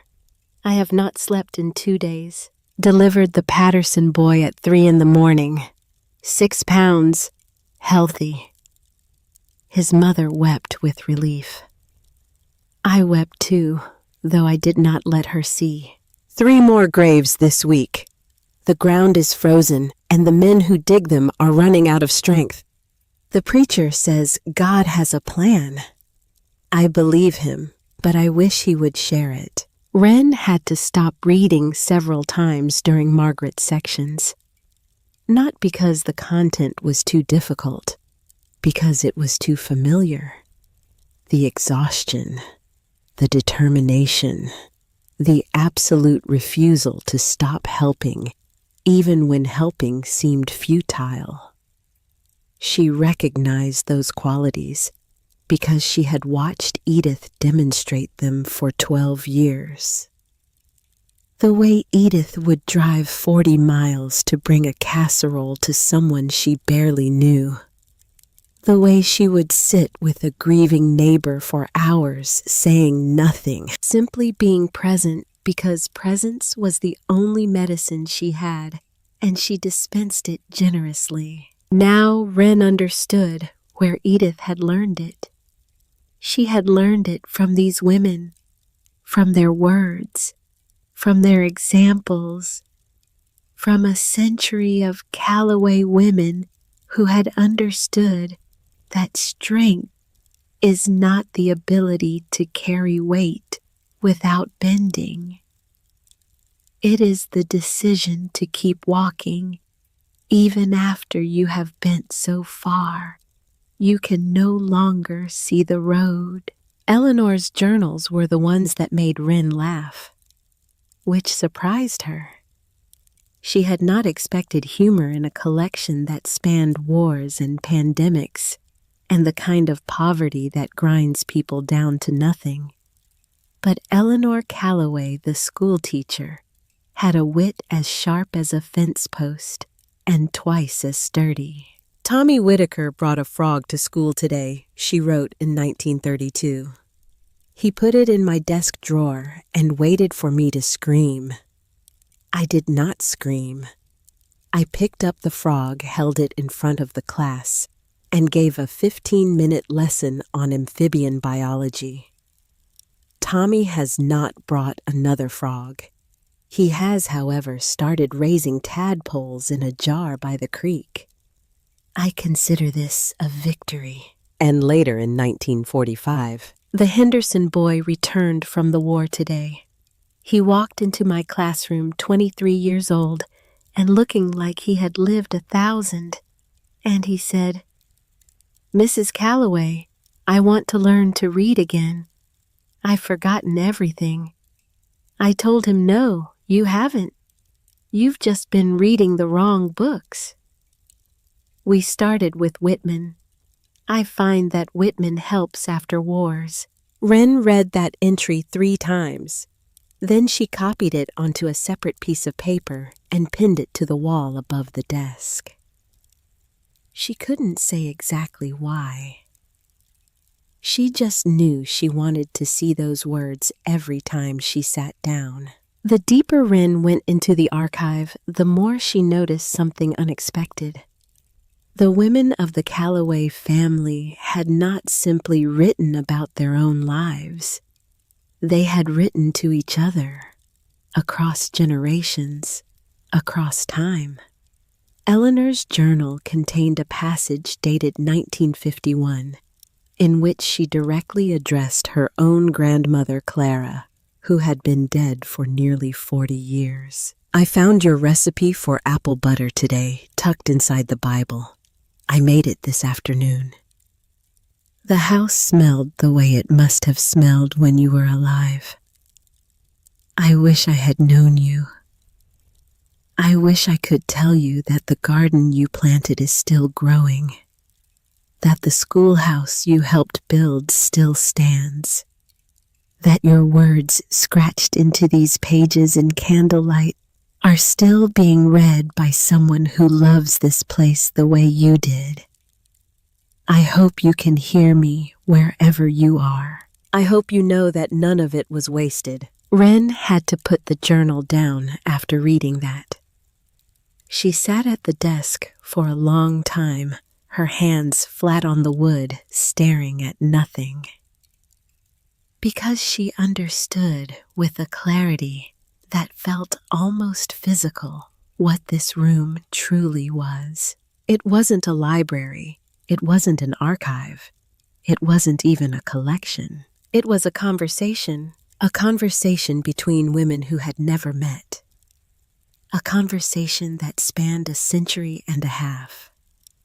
A conversation about what it means to stay in a place, to tend a piece of land, to raise children, to bury the people you love, to keep going when the world offers you no recognition and no reward except the knowledge that what you did mattered to someone, even if that someone hadn't been born yet. And now Wren had joined the conversation. She had not written anything in the journals. She had not added her own voice to the shelves. But she was listening, and listening she was beginning to understand was the first and most important act of keeping. Because a story that no one hears is a story that dies. And a story that is heard, truly heard, by even one person, lives forever. Meanwhile, the practicalities of survival did not pause for emotional revelation. Wren's days settled into a pattern that was equal parts labor and discovery. Mornings were for the house. She patched what she could and noted what she couldn't. She discovered that the well behind the house still produced clear, cold water, which meant she could wash and cook without relying on the town's supply. She learned to light the old wood stove without burning herself, though the first 3 attempts left her with singed eyebrows and a grudging respect for every woman who had ever cooked a meal over open flame. She found a stack of old seed catalogs in the barn, their pages yellow and brittle, and she began planning a garden based on what she read in the journals about what had grown successfully in this soil. Afternoons were for the archive. She read in order journal by journal, year by year, building a mental map of the Calloway women that grew more detailed with every page. She made notes on a legal pad Beckett had left behind, cross-referencing names and dates and locations, drawing connections between generations that the women themselves had sometimes drawn and sometimes missed. And evenings were for thinking. She would make tea from the dried herbs she found in the pantry, carry the mug to the window seat in the parlor, and watch the sun disappear behind the hills. The light changed every evening, different shades of gold and copper and pink, as though the sky was trying out colors and couldn't decide which one to keep. In those moments, with the house settling around her and the journals waiting in the hidden room, Wren felt something she hadn't felt in years. Peace. Not happiness exactly. Happiness implies something active, something bright and forward-moving. This was different. This was the absence of the constant low-frequency hum of anxiety that had been the soundtrack of her life for as long as she could remember. The hum that said, "You don't belong here." The hum that said, "You're not enough." The hum that said one day they'll figure out you're faking it and send you back to where you came from. That hum was gone. Not silenced by force, just gently, gradually replaced by something else. The sound of wind through pine trees, the creak of old wood, the scratch of a pen that had been still for decades, waiting for someone to pick it up. She was beginning to understand why Edith had chosen this house, why she had protected it, why she had hidden a room inside its walls and guarded it like a secret for years, and why she had left it not to the grandson who would have sold it, but to the granddaughter who would listen. The listening was the point. It had always been the point. Beckett understood this intuitively. During the days he spent at the farmhouse, he worked with a combination of academic precision and genuine reverence that Wren found reassuring. He didn't try to take over the project. He didn't suggest shipping the journals to a lab for analysis. He treated the archive the way a good guest treats someone else's home, with respect, with gratitude, and with the awareness that he was standing on ground that belonged to someone else. His role was technical. He helped Wren establish proper preservation protocols. He showed her how to handle the oldest documents without causing further deterioration. He brought acid-free storage materials and archival quality sleeves. He created a digital catalog with entries for each journal, each bundle of letters, each box of photographs. And he did all of it while asking Wren's permission at every step. "This is your archive," he told her one afternoon as they carefully transferred a fragile set of Margaret's letters into protective sleeves. "I'm just the guy with the spreadsheet," Wren smiled. She appreciated his respect, but more than that, she appreciated his understanding that the archive was not an academic exercise.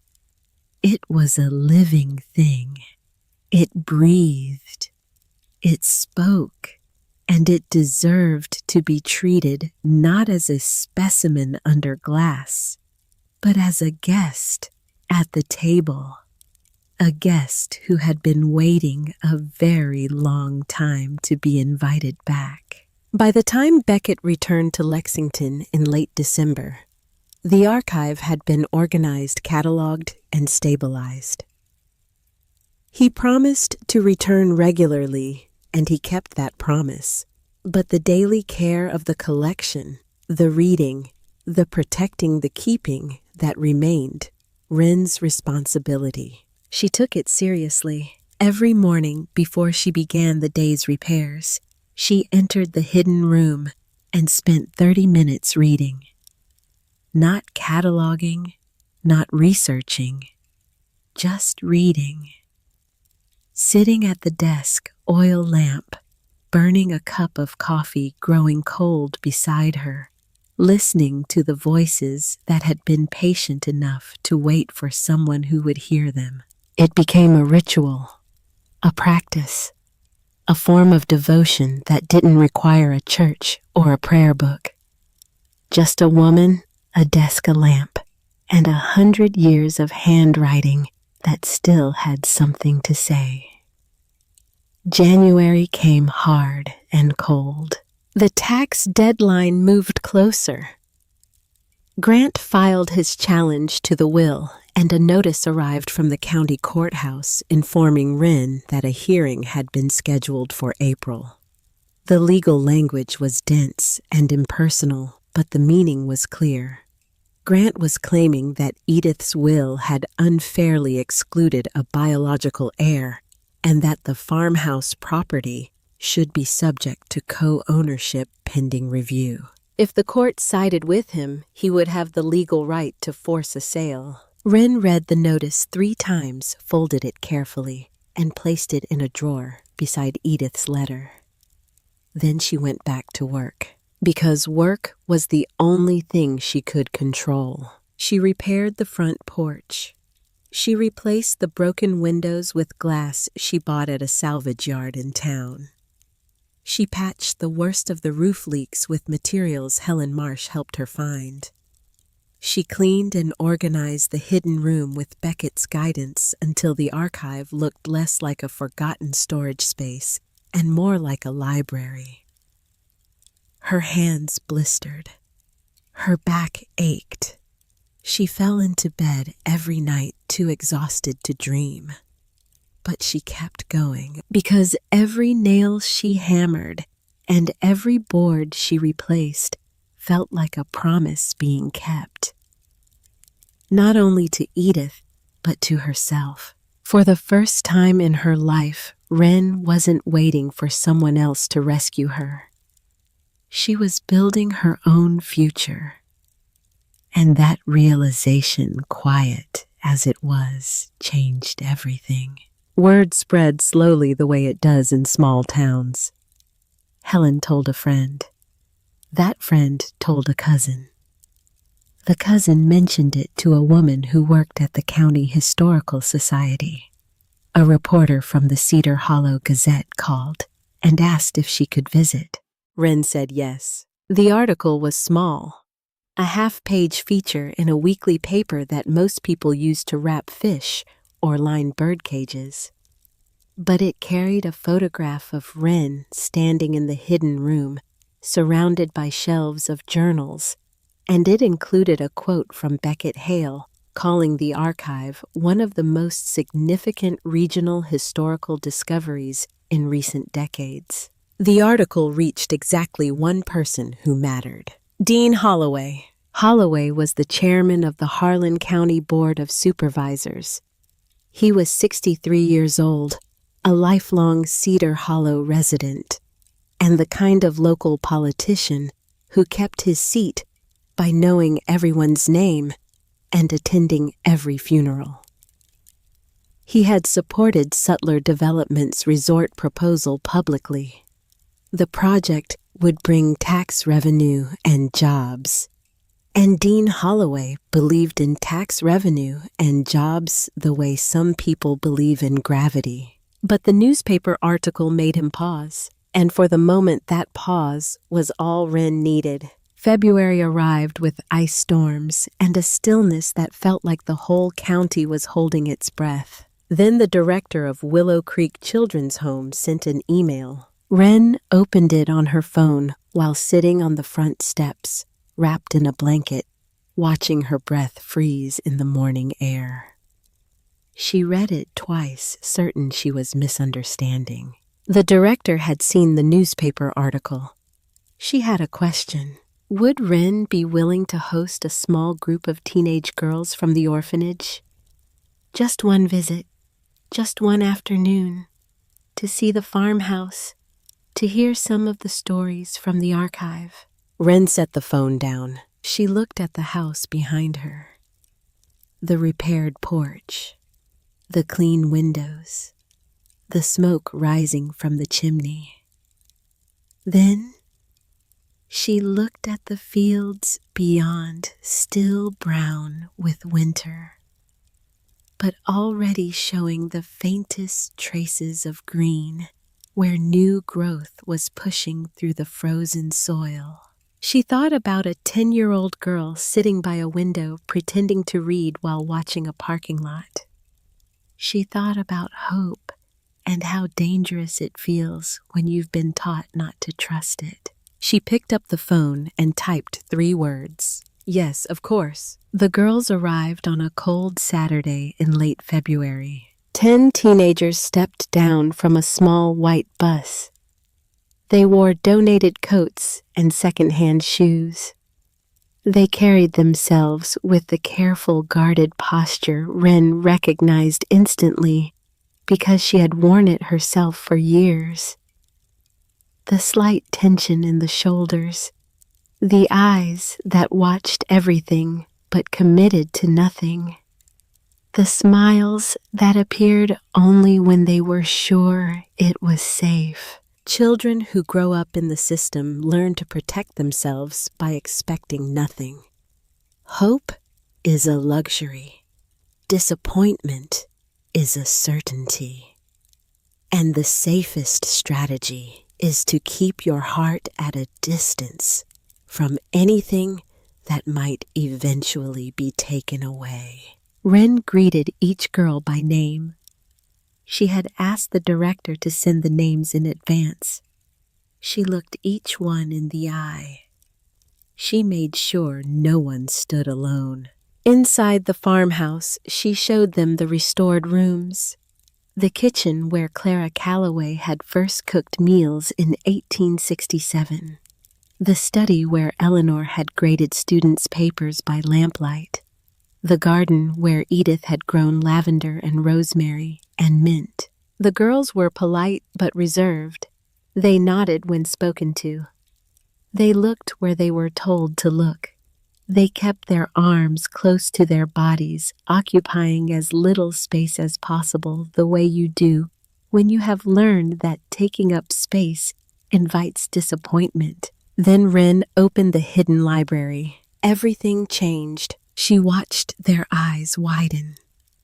She watched curiosity replace caution.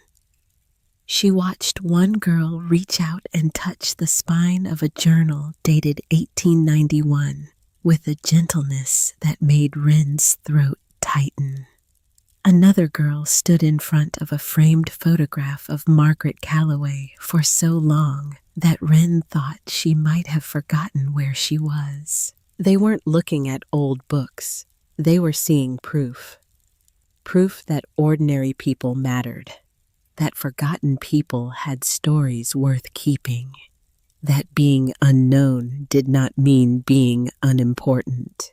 Later that afternoon, Wren gathered the girls around the large wooden table in the parlor. She held one of Clara's journals in her hands. She opened it to a page she had marked, and she began to read aloud. The room went silent. She read about Clara's first winter, about the fear and the hunger and the loneliness and the stubborn refusal to quit. She read about Margaret walking through a blizzard to deliver a baby. She read about Eleanor teaching a room full of children who didn't own shoes.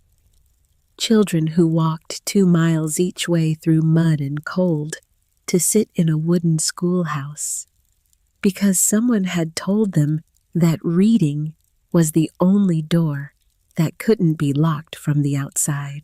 When she finished, nobody spoke for a long time. Then a small voice came from the end of the table. "Do you think someone will remember our stories someday?" Wren looked up.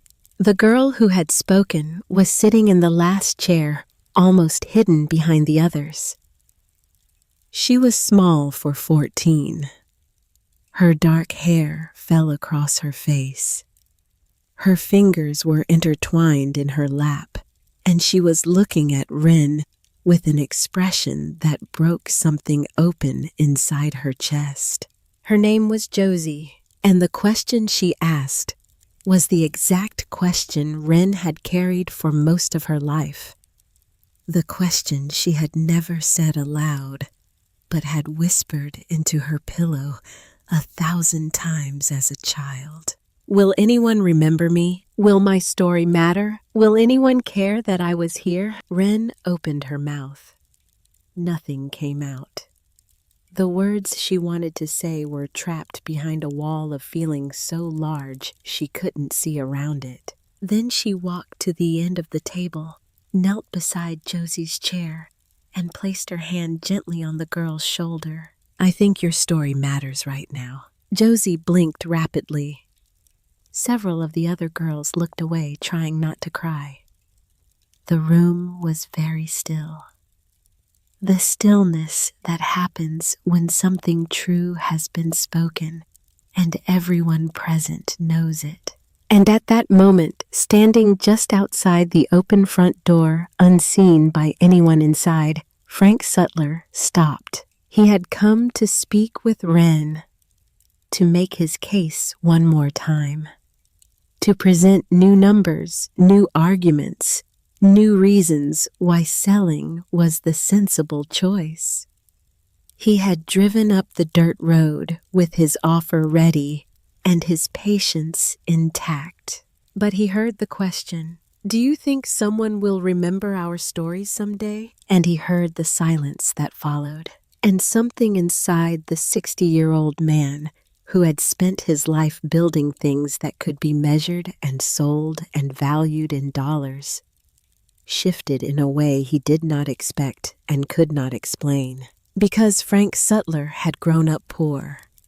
He had grown up in a house smaller than this farmhouse, with a mother who worked 2 jobs and a father who left before he could remember. He had built his company from nothing. He had earned everything he owned through discipline and persistence, and an unshakable belief that the way to matter in this world was to build things other people could see.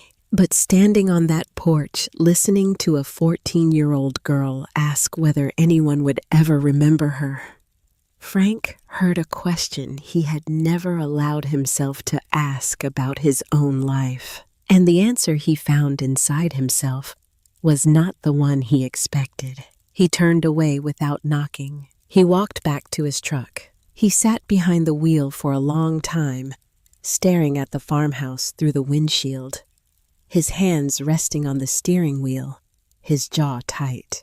Then he drove away. Wren never knew he had been there. That evening, after the girls had returned to the orphanage after the bus had disappeared down the dirt road and the dust had settled and the farmhouse had gone quiet again, Wren walked into the hidden room alone.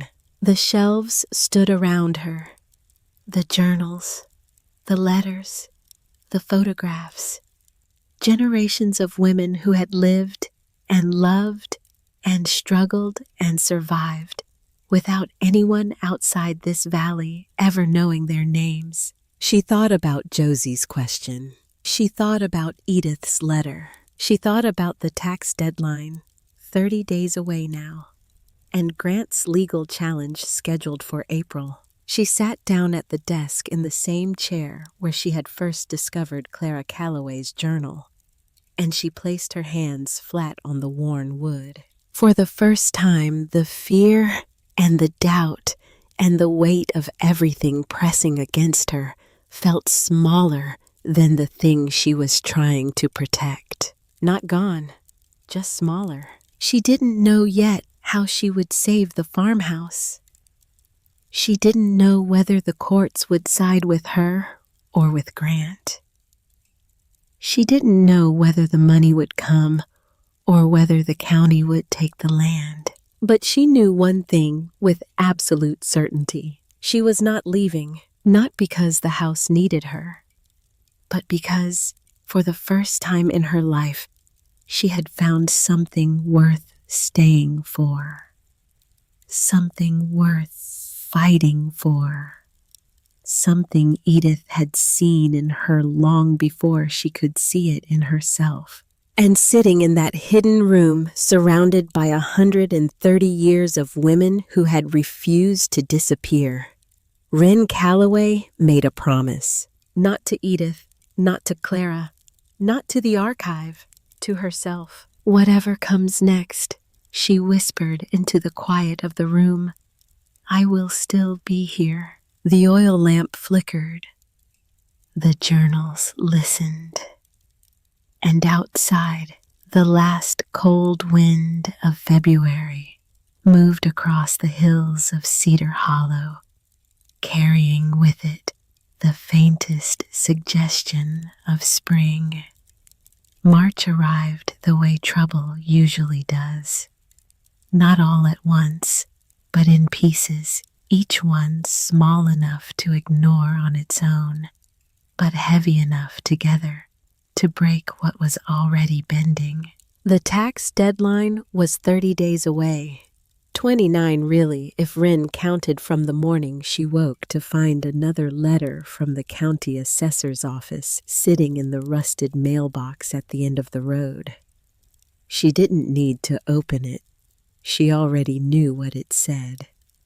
She opened it anyway, standing barefoot on the cold porch in the early light, reading the same numbers she had memorized weeks ago.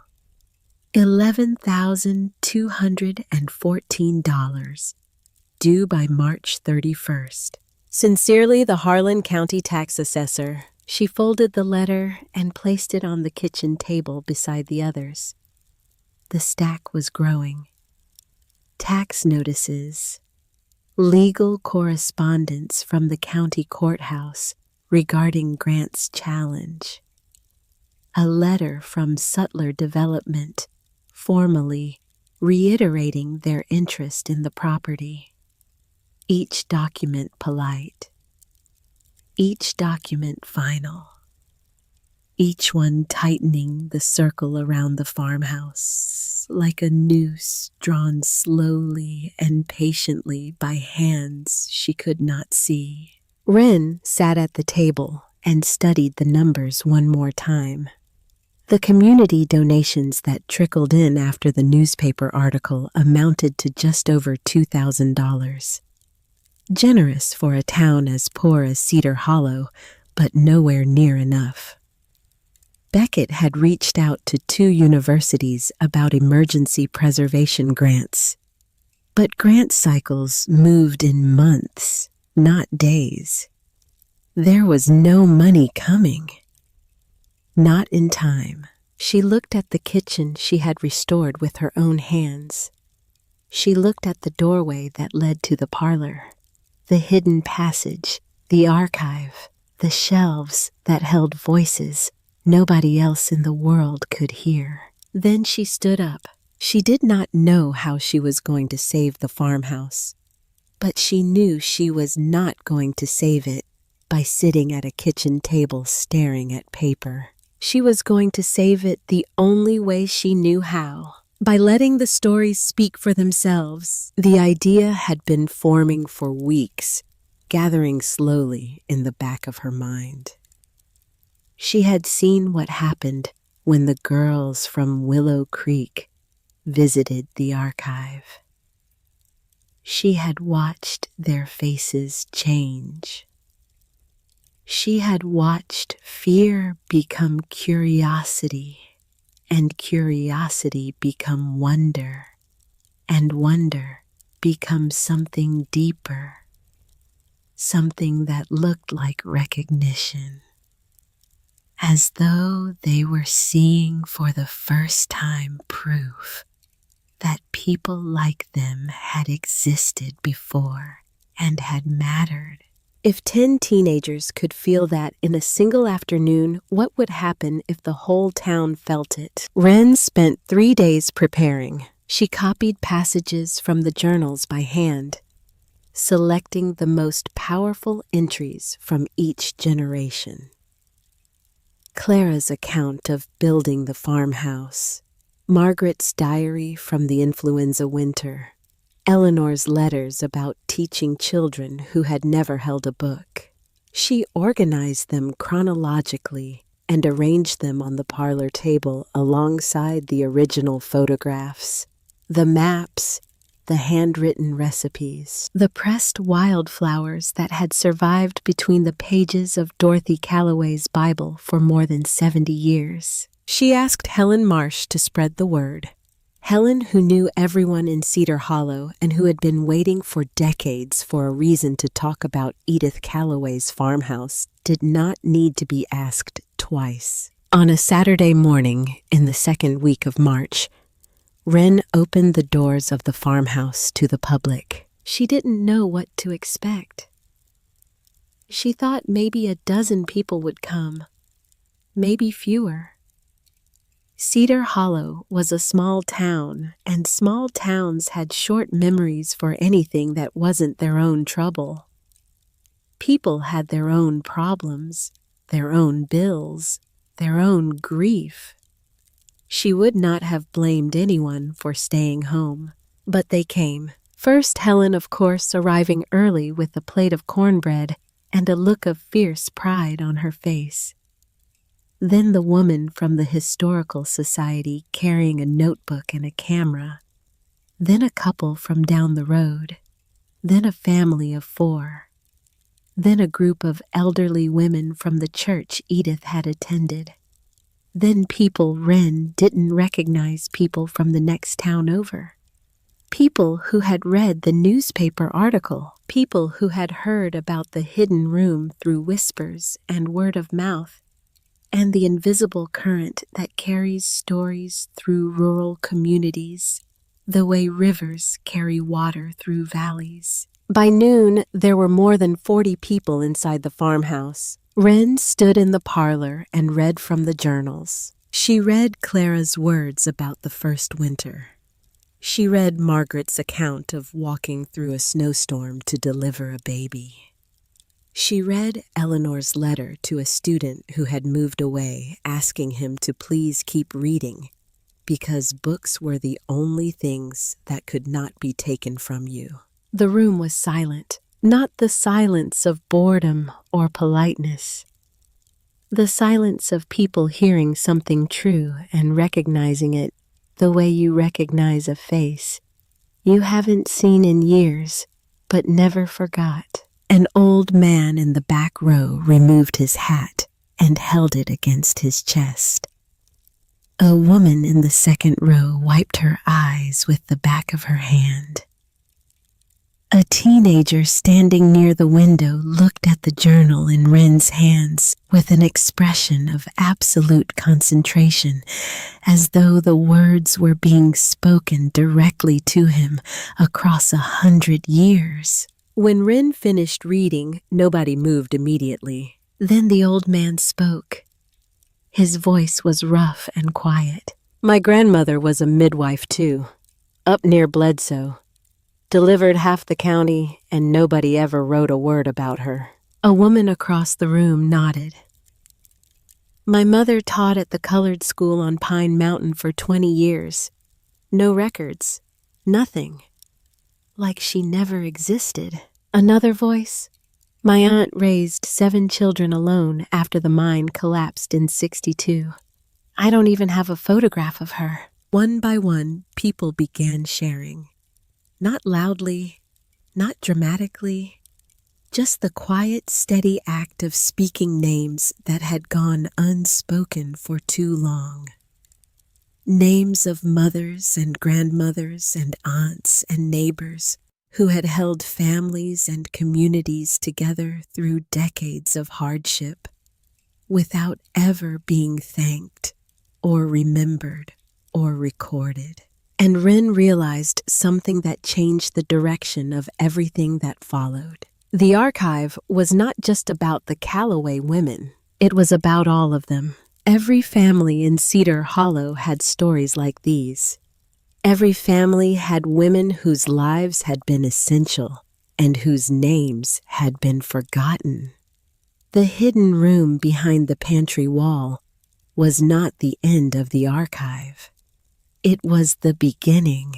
The donations that afternoon totaled over $3,000.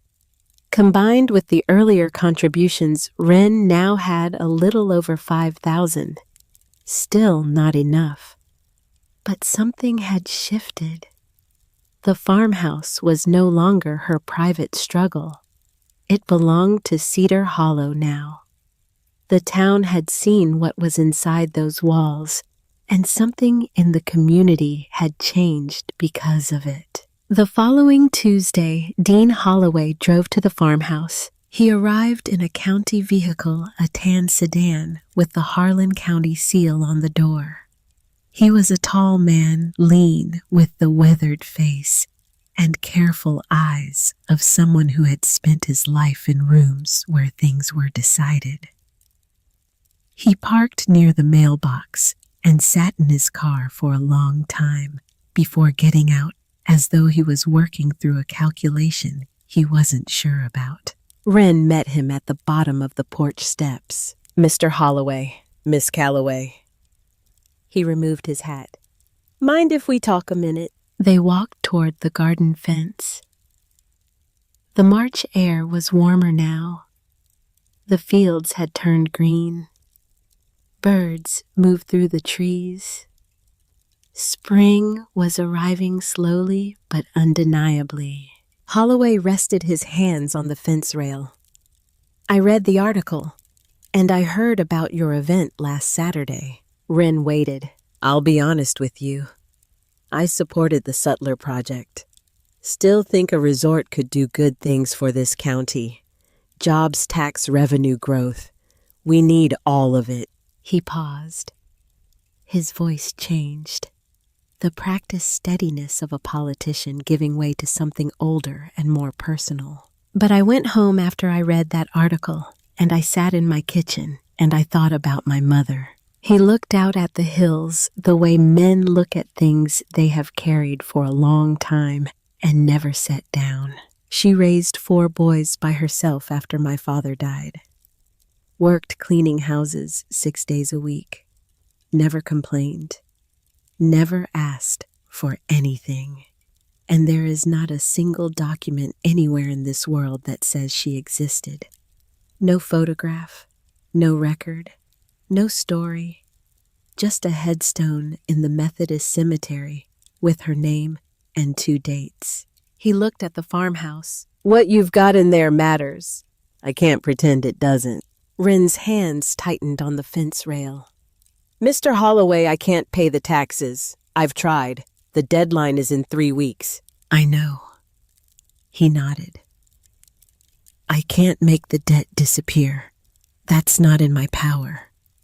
But I can request a 6-month administrative extension based on the cultural significance of the property pending a formal review.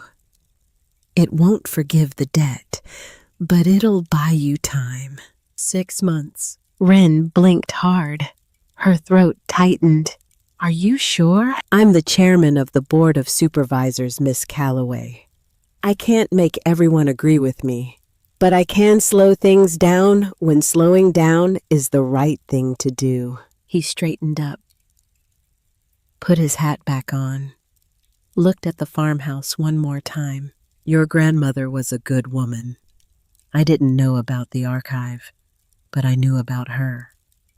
She helped my mother once years ago, brought food when we had nothing, sat with her when she was sick.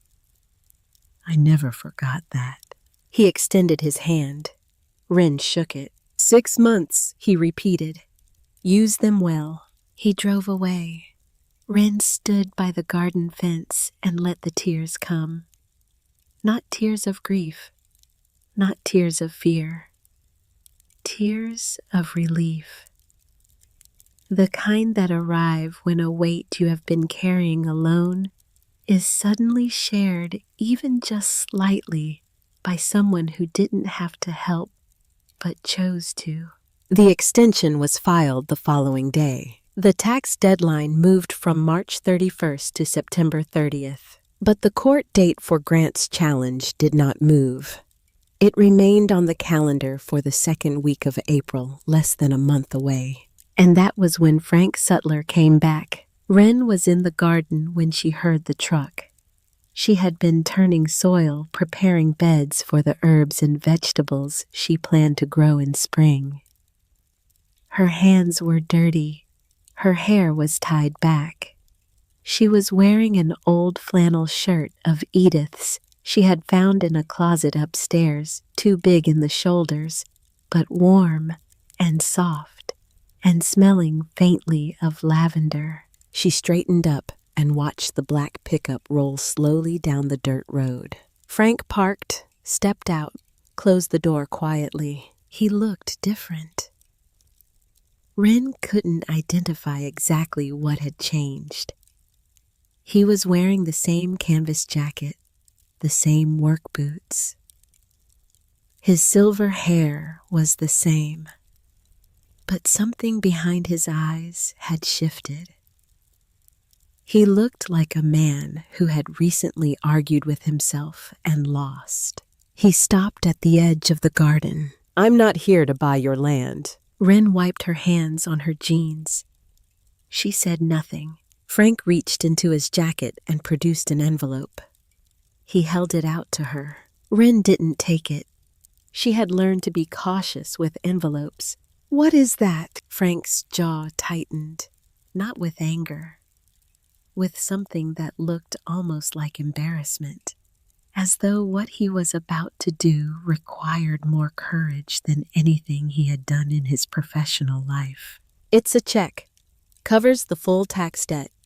$11,214. Wren stared at him. "Why?" Frank lowered his hand. He looked past her toward the farmhouse, toward the garden, toward the hills beyond. And for a long moment, he seemed to be looking at something none of them could see. Something far away. Something old. Then he spoke. "I was here in February, the day those girls visited. I came to talk to you about the property. I stood on the porch and I heard one of them ask a question." Wren's chest tightened. She asked if anyone would ever remember her story. Frank's voice was quiet, steady, but there was a fracture in it now, a crack that ran deeper than words. "I'm 60 years old, Miss Calloway. I've built a lot of things. Houses, roads, shopping centers, a whole company with my name on it. And standing on that porch, listening to a 14-year-old girl ask whether anyone would remember her, I realized something I've been running from for a very long time." He paused. The wind moved through the garden. Somewhere in the trees, a cardinal called. "Nobody remembers my mother. She worked 2 jobs her entire life. Raised me alone after my father walked out. Never missed a day. Never complained. Never asked anyone for anything. And when she died, there was nothing. No record. No journal. No story written in her handwriting. Just a grave on a hillside that nobody visits anymore." He held the envelope out again. "Not even me!" His voice cracked on those last 2 words. Not dramatically, not the way it happens in movies. Just a small fissure. The kind that tells you the ground beneath a man's confidence has been shifting for longer than anyone knew. "This isn't about the land. I pulled out of the resort project last week. I called Sutler Development and told them to find a different site." Wren took a step back. "I don't understand." Frank met her eyes. For the first time since she had known him, there was no calculation in his gaze. No patience waiting to outlast her. No strategy. Just a 60-year-old man standing in a garden holding an envelope trying to do one thing that mattered before it was too late. "I don't need you to understand.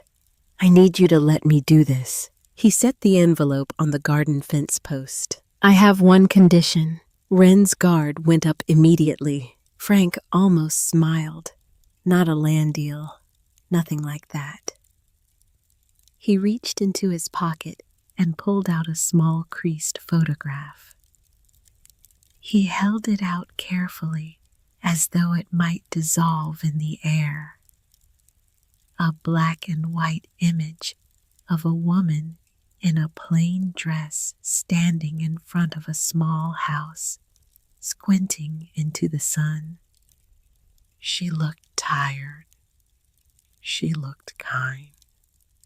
She looked like every woman whose name had ever been forgotten. Her name was Dorothy Sutler.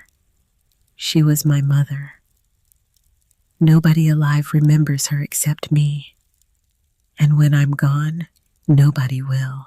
He placed the photograph beside the envelope on the fence post. Put a bench in the garden with her name on it.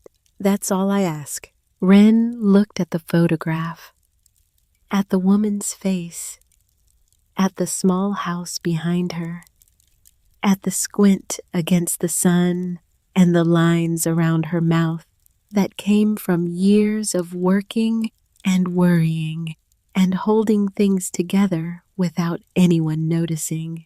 She looked at Frank. He was staring at the ground. His hands were at his sides. And for the first time since she had met him, he did not look like a man who wanted anything. He looked like a man who was trying finally to give something back, to fix something that had been broken for so long. He had forgotten it was broken until a girl's voice on a cold February afternoon reminded him. Wren picked up the photograph. I'll put the bench right here, she said quietly. Where the lavender grows. Frank nodded once. He did not speak. He did not need to. Some things sit beyond the reach of language, and this was one of them. He turned and walked back to his truck. The engine started. The headlights came on. And then he was gone.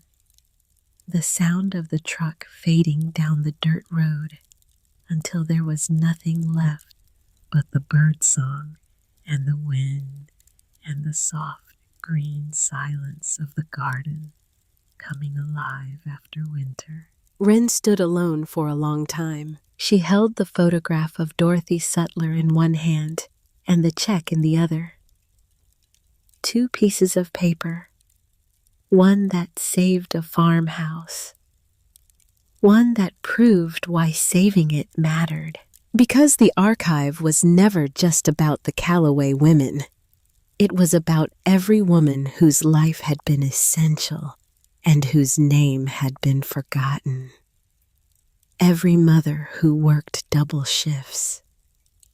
Every teacher who bought supplies with her own money.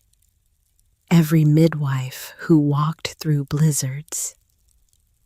Every neighbor who brought food when there was nothing. Every woman who held a family together through impossible circumstances and was never once thanked for it. And now Dorothy Sutler would have a place among them. The community reading changed Cedar Hollow in ways Wren hadn't anticipated. In the days that followed, people she had never met began stopping by the farmhouse. Not in crowds, in ones and twos. An old farmer who had known Edith 30 years ago. A woman from the post office who had heard about Margaret Calloway's midwifery journals and wanted to know if they mentioned her family. A retired school teacher who drove 45 minutes from the next county because someone at her church said there was a woman reading from journals that talked about a one-room schoolhouse. And she had taught in a one-room schoolhouse herself, and she hadn't met anyone in 20 years who understood what that was like. Wren welcomed them all. She made coffee. She showed them the archive. She read passages aloud when they asked. She listened when they told their own stories.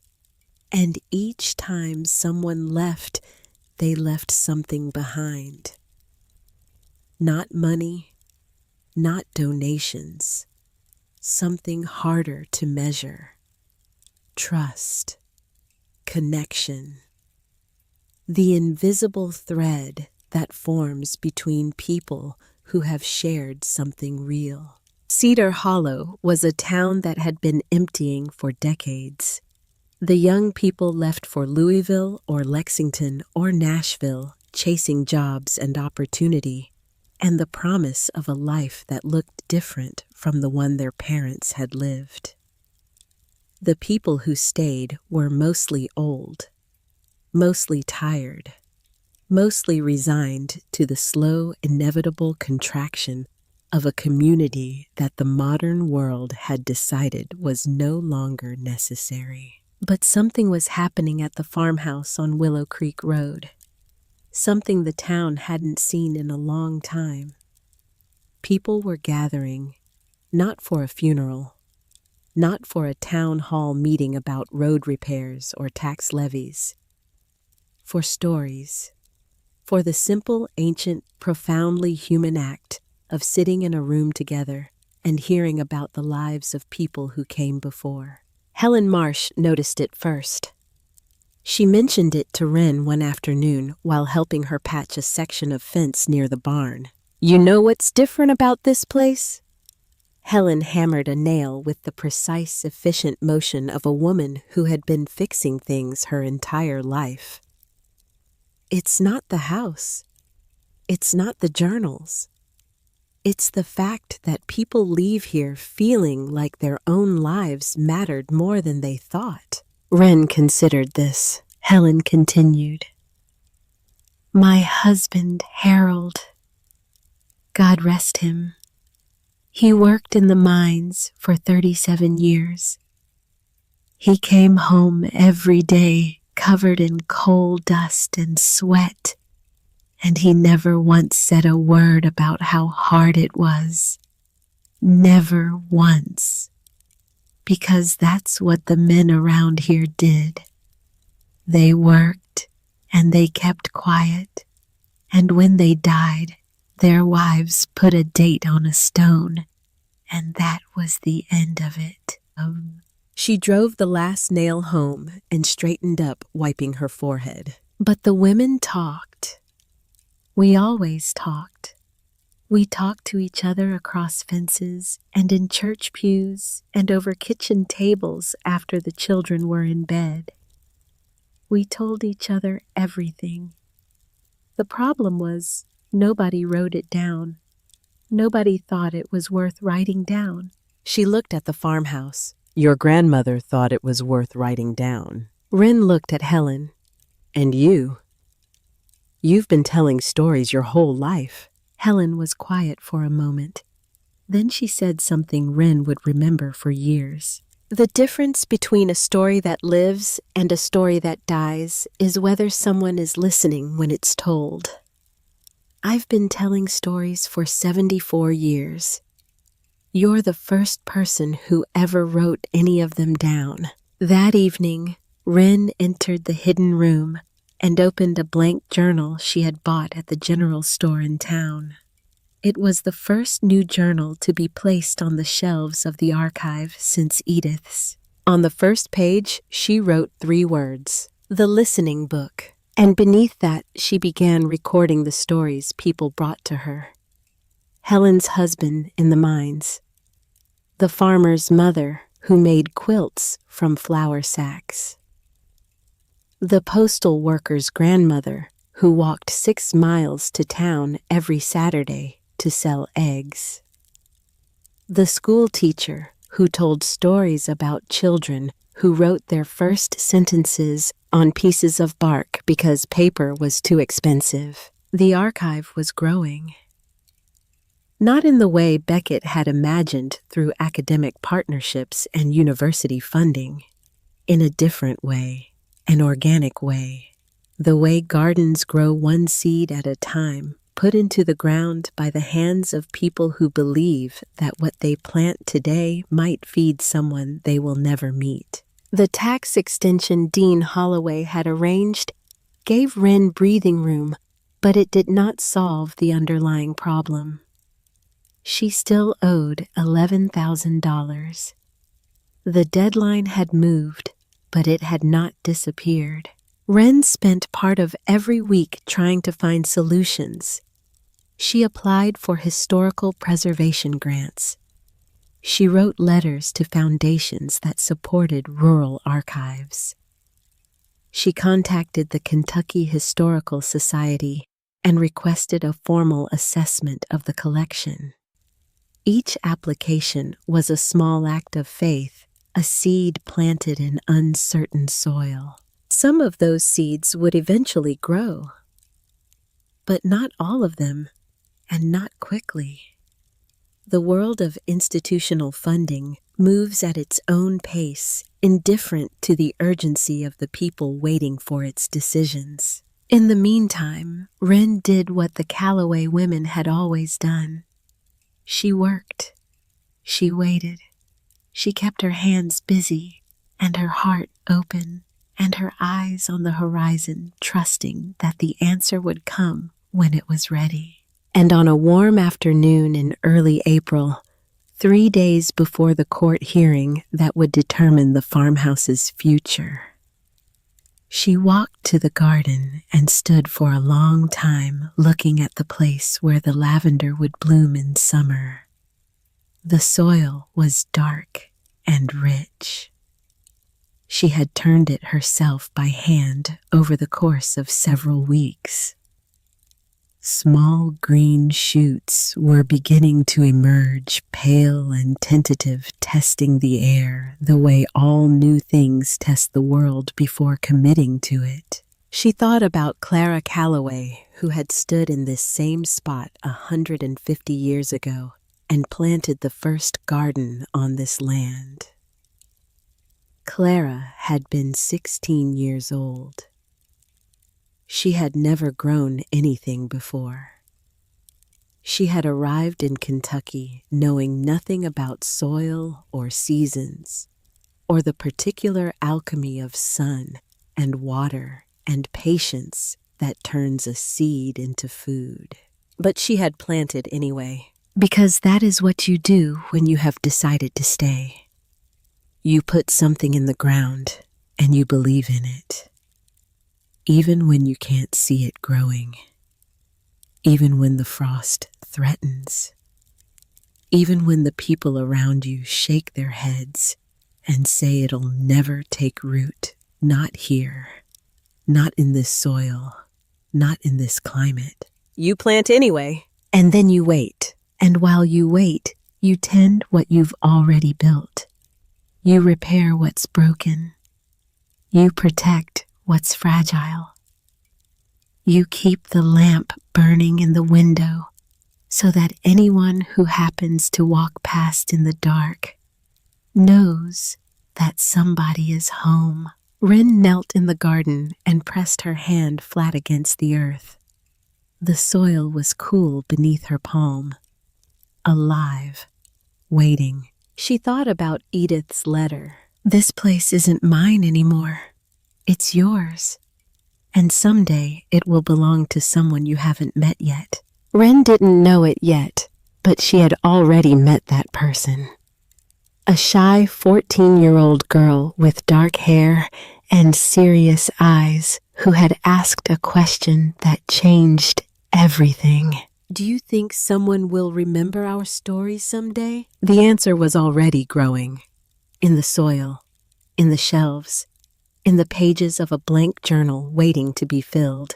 Yes, Wren whispered to the earth, to the garden, to the house, to the hills, to every woman who had ever stood in this spot and wondered if what she was doing mattered.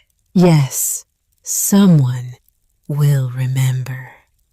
Some evenings after the community reading, Wren found herself walking the perimeter of the property at dusk, following the old fence line that marked the boundary of the Callaway land. The fence was mostly gone. Wooden posts had rotted away or been swallowed by undergrowth. A few strands of rusted wire remained sagging between the few posts that still stood, marking a boundary that nature had long since decided to ignore. But walking that line helped her think. Something about the physical act of putting one foot in front of the other, following a path that other feet had worn into the earth 100 years before, cleared the noise from her head and let the important thoughts rise to the surface. It was during one of these walks in the blue light of early March that she finally allowed herself to think about what the farmhouse could become.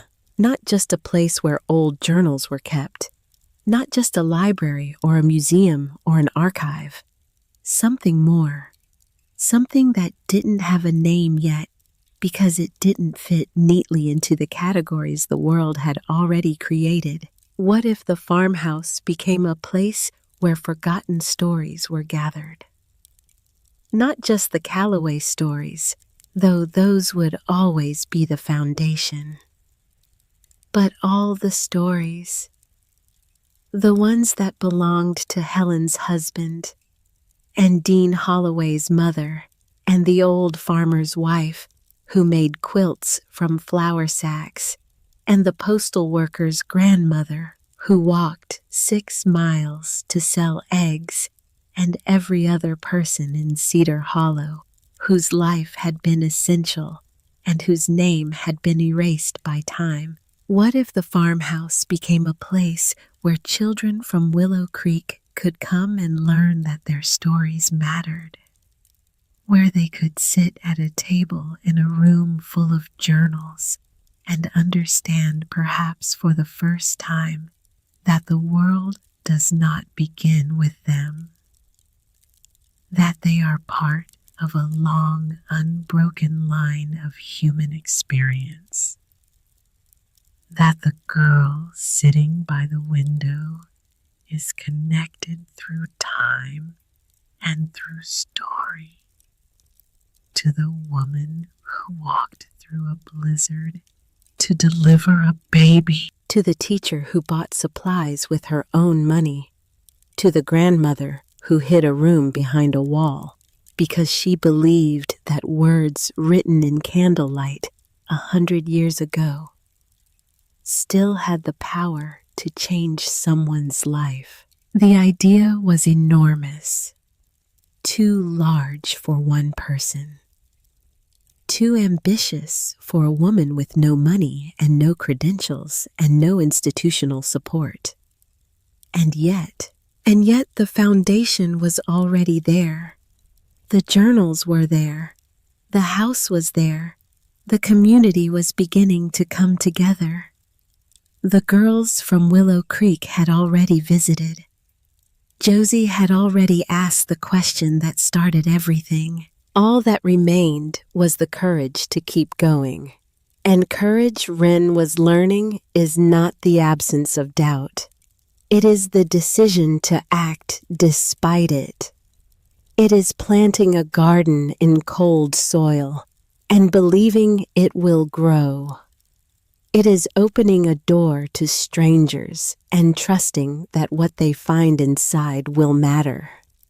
It is staying in a house that everyone else has written off and saying, no, this place has value, even if the value cannot be measured in dollars. Edith had understood that, and now standing at the edge of her grandmother's land, watching the sky turn from blue to purple to the deep, star-pricked black of a Kentucky night, Wren understood it too. She turned and walked back toward the farmhouse.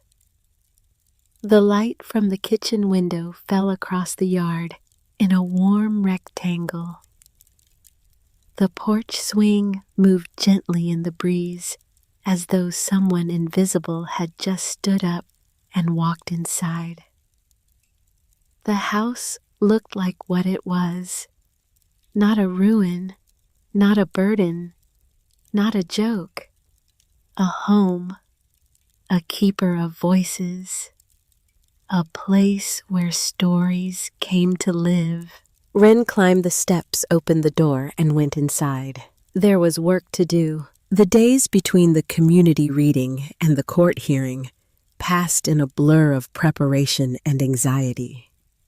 Wren organized the evidence Mr. Hargrove would need for the hearing.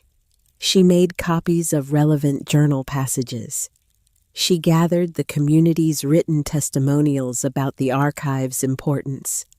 She cleaned the house from top to bottom, not because anyone would see it, but because the act of caring for the house had become her way of caring for herself.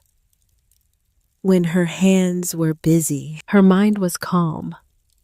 When her mind was calm, the fear was manageable. Helen came by nearly every day during that stretch, sometimes to help, sometimes just to sit on the porch and talk. She had appointed herself Wren's unofficial advisor, a role she filled with the same combination of blunt honesty and fierce loyalty that had apparently characterized Edith's friendship with her for decades. "You're going to win this thing," Helen said one afternoon, watching Wren sand a section of the porch railing. "You don't know that." I know your grandmother. Helen's voice was firm. She spent 40 years making sure this house would end up in the right hands. You think she didn't make sure the paperwork was airtight? Wren stopped sanding. She looked at Helen. What if it's not enough? Helen held her gaze.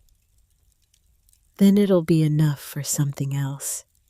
But you don't stop fighting because you might lose. You stop fighting because you've decided the thing you're fighting for doesn't matter anymore. She leaned forward. Does it still matter? Wren didn't hesitate. More than anything, then keep sanding and let the lawyer handle the rest. Wren kept sanding, and she let the lawyer handle the rest.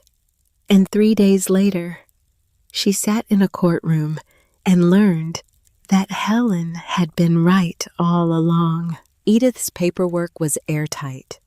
Her wishes were clear, and the law, whatever else could be said about it, respected clarity. The hearing was held in the second week of April. It was not a dramatic courtroom scene. There were no television cameras, no crowds of supporters lining the hallway, no thundering speeches or last-minute objections. Just a small hearing room in the Harlan County Courthouse with fluorescent lights, wooden chairs, and a judge named Whitfield who had been on the bench for 26 years and who had seen every kind of family dispute the hills of eastern Kentucky could produce. Wren sat on one side of the room. Grant sat on the other. They had not spoken since the phone call in December. 4 months of silence. 4 months during which their lives had moved in opposite directions with increasing speed. Wren had spent those months rebuilding a farmhouse, discovering a legacy, opening doors she didn't know existed. Grant had spent them consulting attorneys and calculating property values and driving back and forth between Nashville and Harlan County, fighting for a piece of land he had once laughed at. Looking at him now, Wren noticed things she had not seen before, or perhaps things she had chosen not to see. Grant looked tired, not from work, from something deeper. Something that lived beneath the surface and only showed in the small details. His suit was still sharp. His posture was still perfect. But the skin beneath his eyes was dark, and there was a tightness in his jaw that had nothing to do with confidence and everything to do with control. The control of a man holding himself together by force of will, because letting go even slightly would mean admitting something he was not ready to admit. Mr. Hargrove, Edith's attorney, sat beside Wren. He had agreed to represent her without charge.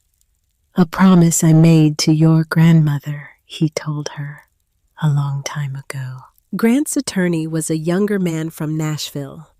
Polished shoes, expensive briefcase, the kind of lawyer who bills by the quarter hour and never looks up from his notes. The arguments were straightforward. Grant's position was simple. He was Edith Calloway's biological grandson. The farmhouse property should have been subject to equal inheritance. By leaving it solely to an adopted grandchild, the will created an inequitable distribution that could be challenged under Kentucky inheritance law. Mr. Hargrove's response was equally simple. He presented the will itself properly executed, witnessed, and notarized.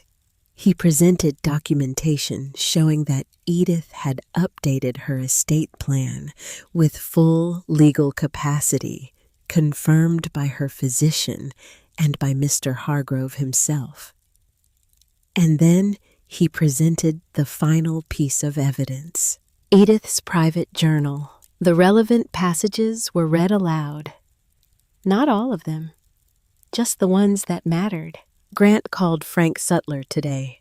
He offered information about my health, about how much time the doctors said I might have left. Grant shifted in his chair. My own grandson. Calculating the value of my death before I was even gone. The courtroom was very quiet. "I love Grant. I have always loved him, but I cannot trust him with the farmhouse. I cannot trust him with the archive. He sees value only in things that can be sold, and some things in this world are not for sale." Mr. Hargrove closed the journal and looked at the judge. "Your Honor, Mrs. Calloway was a woman of extraordinary clarity and intention. She distributed her estate precisely as she wished. She left her grandson the lake house, the vehicles, and all financial assets, a sum exceeding $2 million. She left her granddaughter the farmhouse, not because she loved one more than the other, but because she understood them differently." He paused. "This will is not inequitable. It is deliberate. And the law does not require a grandmother to divide her love into equal portions. It requires only that her wishes be honored, and her wishes are clear." Judge Whitfield looked at the journal. He looked at the will. He looked at Grant. He looked at Wren. Then he ruled, "The will stands. Case dismissed." Grant's attorney began gathering his papers immediately. Efficient, professional, already calculating the next billable task. But Grant did not move. He sat perfectly still in his chair, staring at the table in front of him. His hands folded, his face unreadable. Wren stood. Mr. Hargrove touched her arm gently and nodded toward the door, suggesting they leave. But something held her. She looked at Grant. Not with anger, not with triumph, not with the satisfaction of someone who has won a fight they didn't start, with something closer to grief. Because sitting across that courtroom in his tailored suit with his expensive watch and his $2 million inheritance, Grant Calloway looked like the loneliest person she had ever seen. She told Mr. Hargrove she would meet him outside. Then she walked across the room and sat down in the chair beside her brother. Grant did not look up. For a long time, neither of them spoke. The courtroom emptied around them. The fluorescent lights hummed. A clerk collected papers from the judge's bench and left quietly. The door closed. And then it was just the two of them, sitting side by side in an empty room, the way they had once sat side by side in Edith's living room years ago, back when Edith was alive, and the family still held together, and the distance between them hadn't yet become a canyon. Grant spoke first. She knew. Yes. About Sutler, about the phone calls, about everything. Yes. Grant exhaled slowly. It was not a sigh. It was something heavier, something that sounded like it had been locked inside his chest for a very long time and was only now finding its way out. I told myself it was practical. He spoke quietly, almost to himself. She was sick. The house was falling apart. The land was worth something. I told myself I was being smart, that someone had to think about the money, that someone had to be the adult in the room. His voice cracked, just barely, just enough to let the truth through. But that's not why I did it. Wren waited. Grant finally looked at her. His eyes were red, not from crying, from holding everything back for so long that the effort itself had become its own kind of wound. A wound he had been pressing his hand against for years, pretending it wasn't bleeding. She loved you differently. He said it plainly, without accusation, without bitterness. Just the raw fact of it spoken aloud for the first time. I knew it. I always knew it. Not more, but differently, deeper. She looked at you in a way she never looked at me, like you understood something about her that I never could, like you carried something she recognized.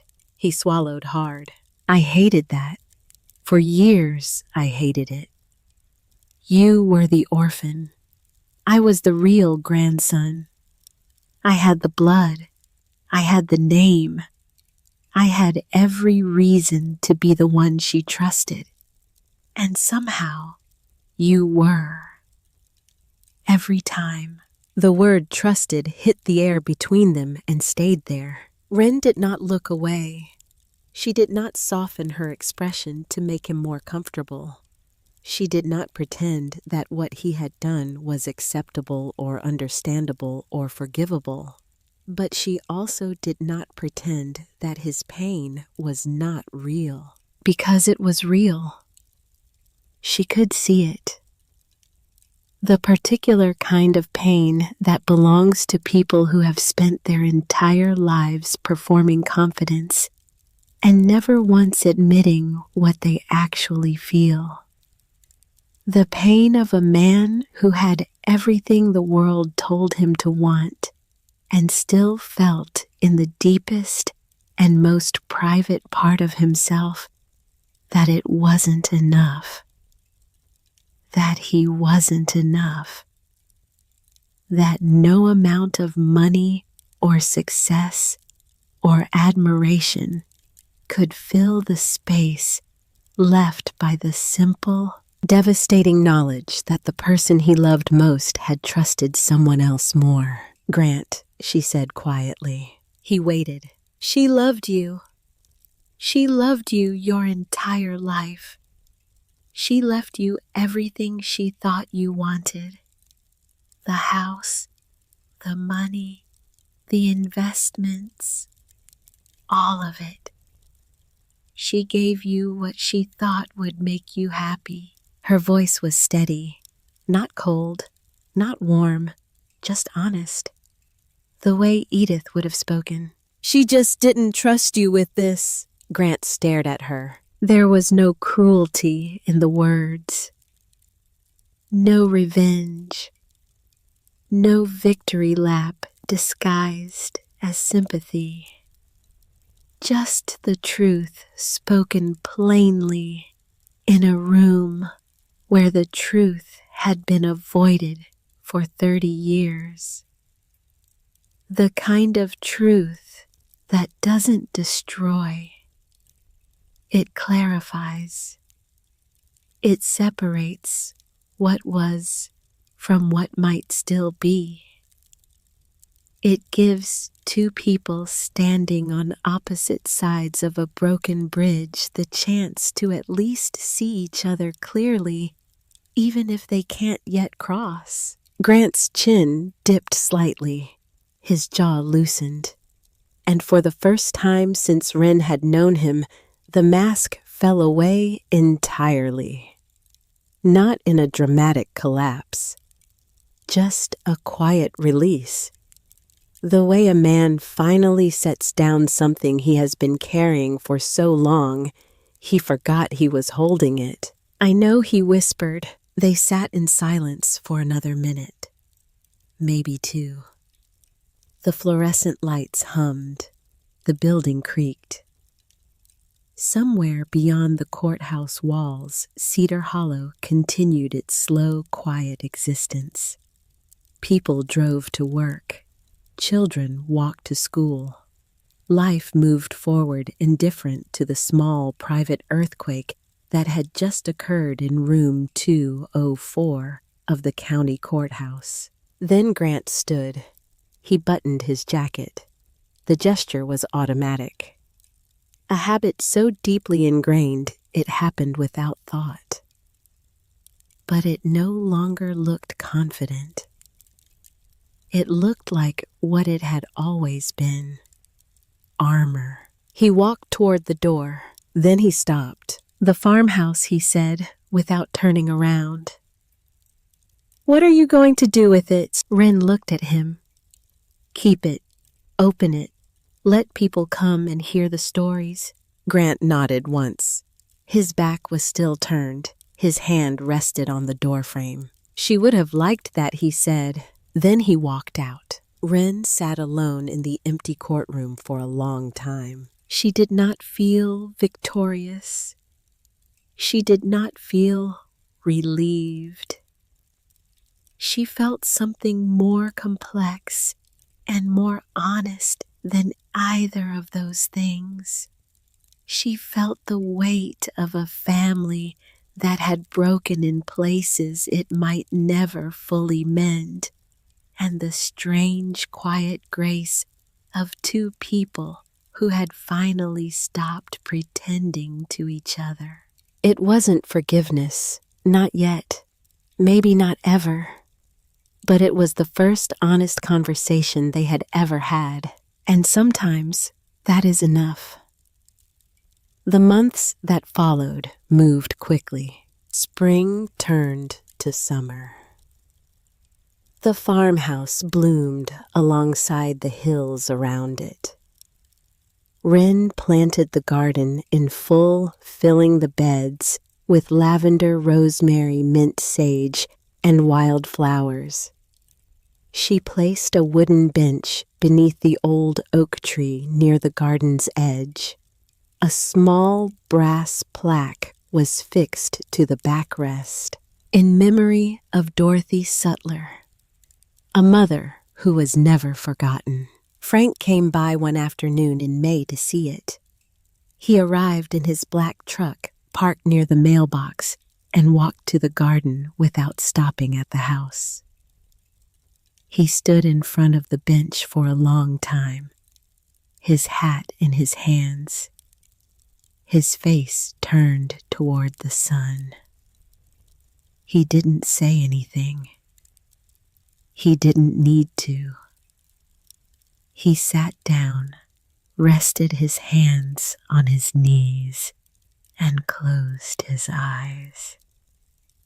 The lavender swayed around him. The wind moved through the oak branches overhead.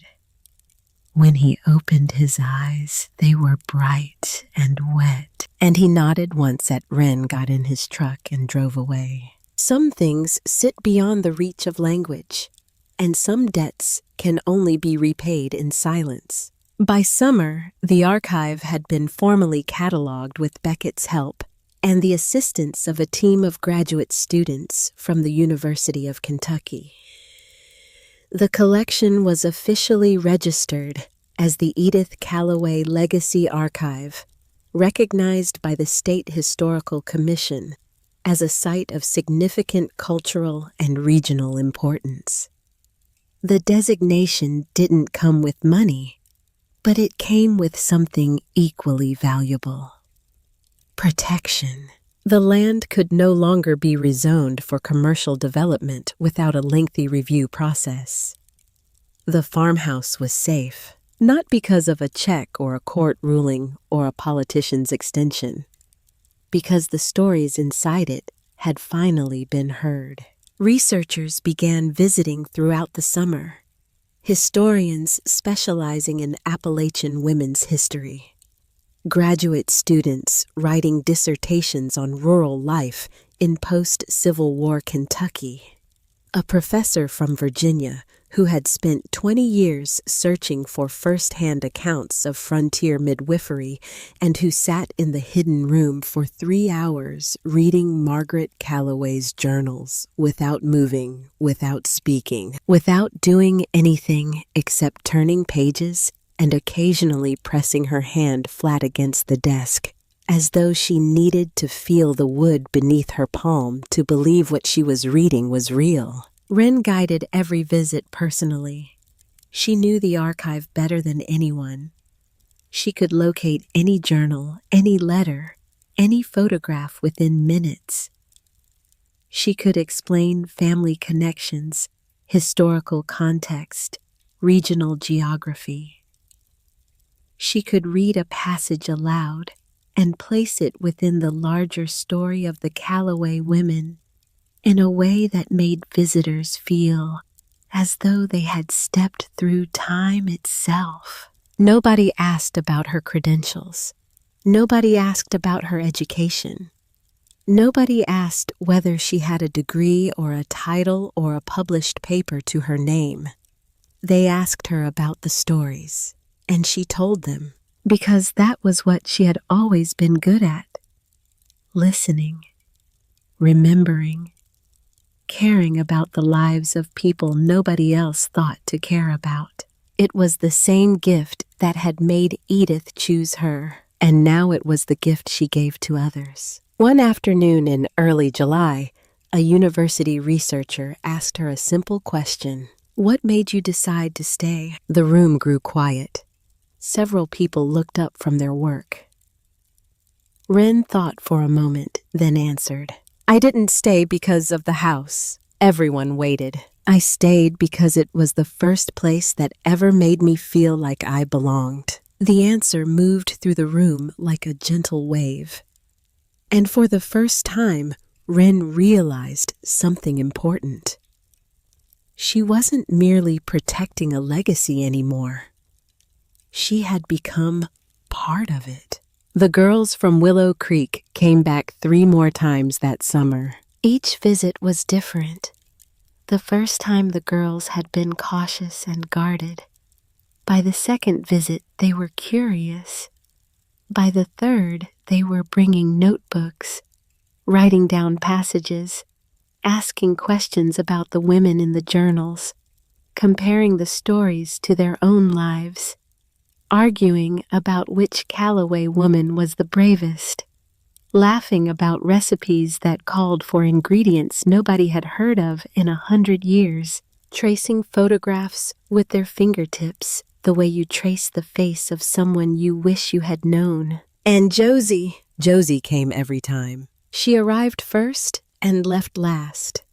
She sat in the hidden room with a reverence that made Wren's heart ache because she recognized it. It was the same way she herself had sat in the orphanage library after lights out, reading under a blanket with a flashlight, disappearing into stories because the real world was too hard to stay in. Books had saved Wren. Stories had saved Wren. And now Wren was watching them begin to save Josie. One afternoon in August, Josie sat at the desk in the hidden room with a brand new notebook open in front of her. She had been writing for over an hour. Wren brought her a glass of water and set it on the edge of the desk without interrupting. Josie looked up.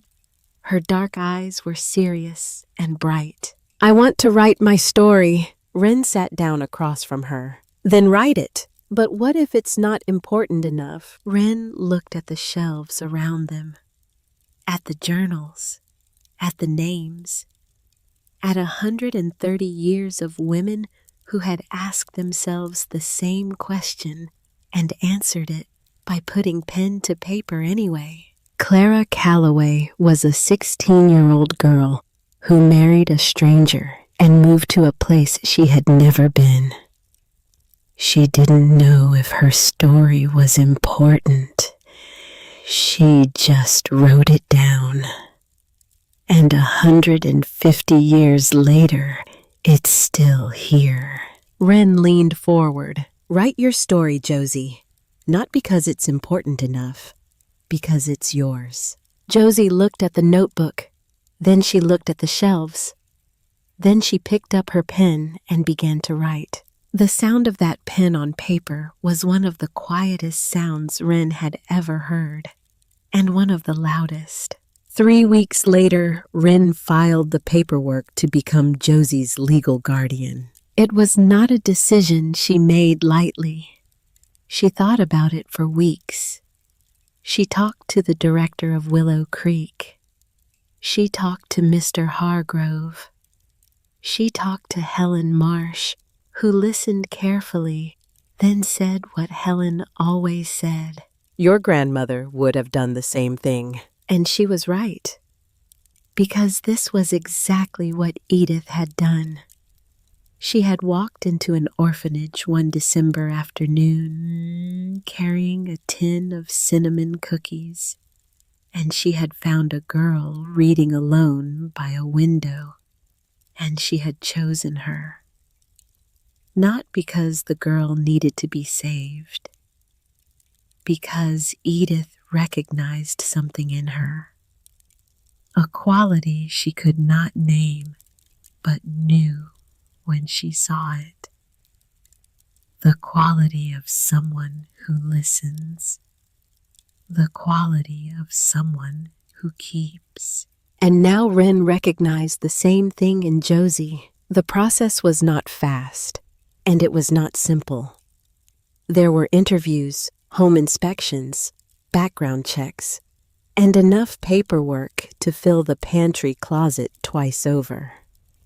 The caseworker raised an eyebrow at Wren's lack of traditional employment, but the archive's growing recognition, the community support, and the character references from Beckett Helen and even Dean Holloway himself were enough to satisfy the requirements. Wren moved through it all with a patience and determination that surprised even her, because she understood now what Edith had understood decades ago. Legacy is not about preserving the past.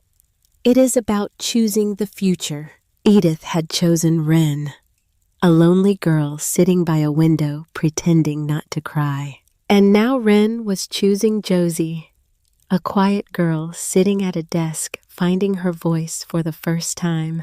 The circle was complete, not closed.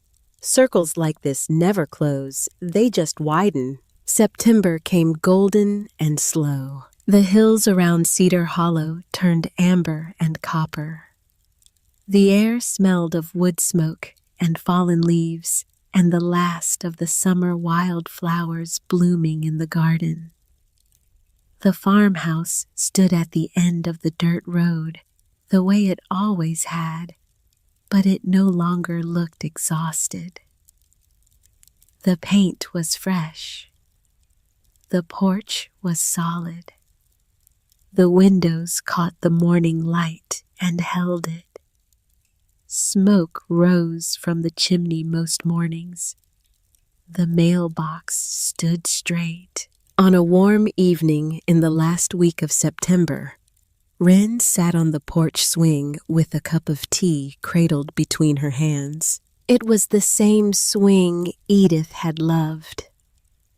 Wren had repaired it in June, replacing the rusted chains and sanding the seat until the wood was smooth and warm beneath her hands.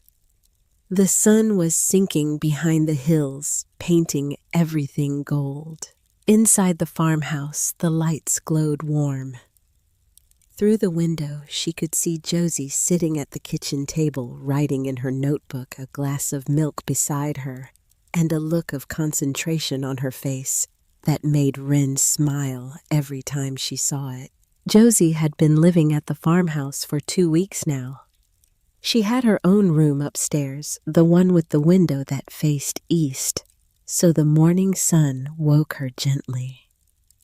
Her notebook went everywhere with her. She wrote in it before breakfast. She wrote in it after dinner. She wrote in it sitting on the bench in the garden beside Dorothy Sutler's plaque, surrounded by lavender filling page after page with words that nobody would read until she was ready. Wren didn't ask to see what she was writing. She didn't need to. She knew what it meant to find your voice after years of silence.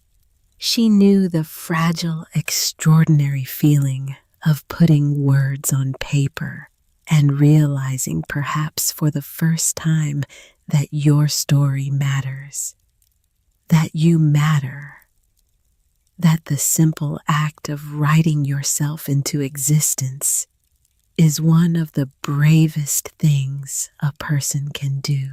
Josie's notebook would be the first new addition to the archive in decades. The first voice of a new generation. Wren's phone buzzed in her pocket. She pulled it out and looked at the screen. A message from Beckett. Documentary crew confirmed for October. They want to interview you and the girls. Also 2 more universities requesting research access. And the State Historical Commission wants to discuss permanent landmark status. Call me when you can. Wren smiled and set the phone down. She didn't call him back right away. There would be time for that. There would be time for all of it. The documentary, the researchers, the landmark status, the future, whatever shape it took. Right now she wanted to be still. The porch swing creaked softly. The evening air moved through the garden, carrying the scent of lavender. The hills darkened slowly, shade by shade, until the first stars appeared above the ridgeline, like pinpricks in a vast, dark curtain. Wren thought about Edith. She thought about the day they met, the tin of cinnamon cookies, the green wool coat, the reading corner at Willow Creek. The question that changed everything. What are you reading? She thought about Clara Calloway arriving in Kentucky at 16 with nothing but courage and a blank journal. About Margaret walking through a blizzard with a medical bag and a lantern to deliver a stranger's child. About Eleanor teaching children to read by lamplight, telling them that books were the only doors that couldn't be locked from the outside. About Dorothy Sutler, raising a son alone, working 2 jobs, never complaining, never being remembered. Until now, she thought about Frank Sutler sitting on the bench with his eyes closed and his mother's photograph in his pocket, finally allowing himself to feel the grief he had been outrunning for 40 years. She thought about Dean Holloway standing by the garden fence, speaking his mother's name for the first time in longer than he could remember, his voice breaking on a word he should have said 1,000 times before. She thought about the old man at the community reading, removing his hat and holding it against his chest, saying, "My grandmother was a midwife too." And the woman who said, "My mother taught for 20 years, and there's nothing left of her."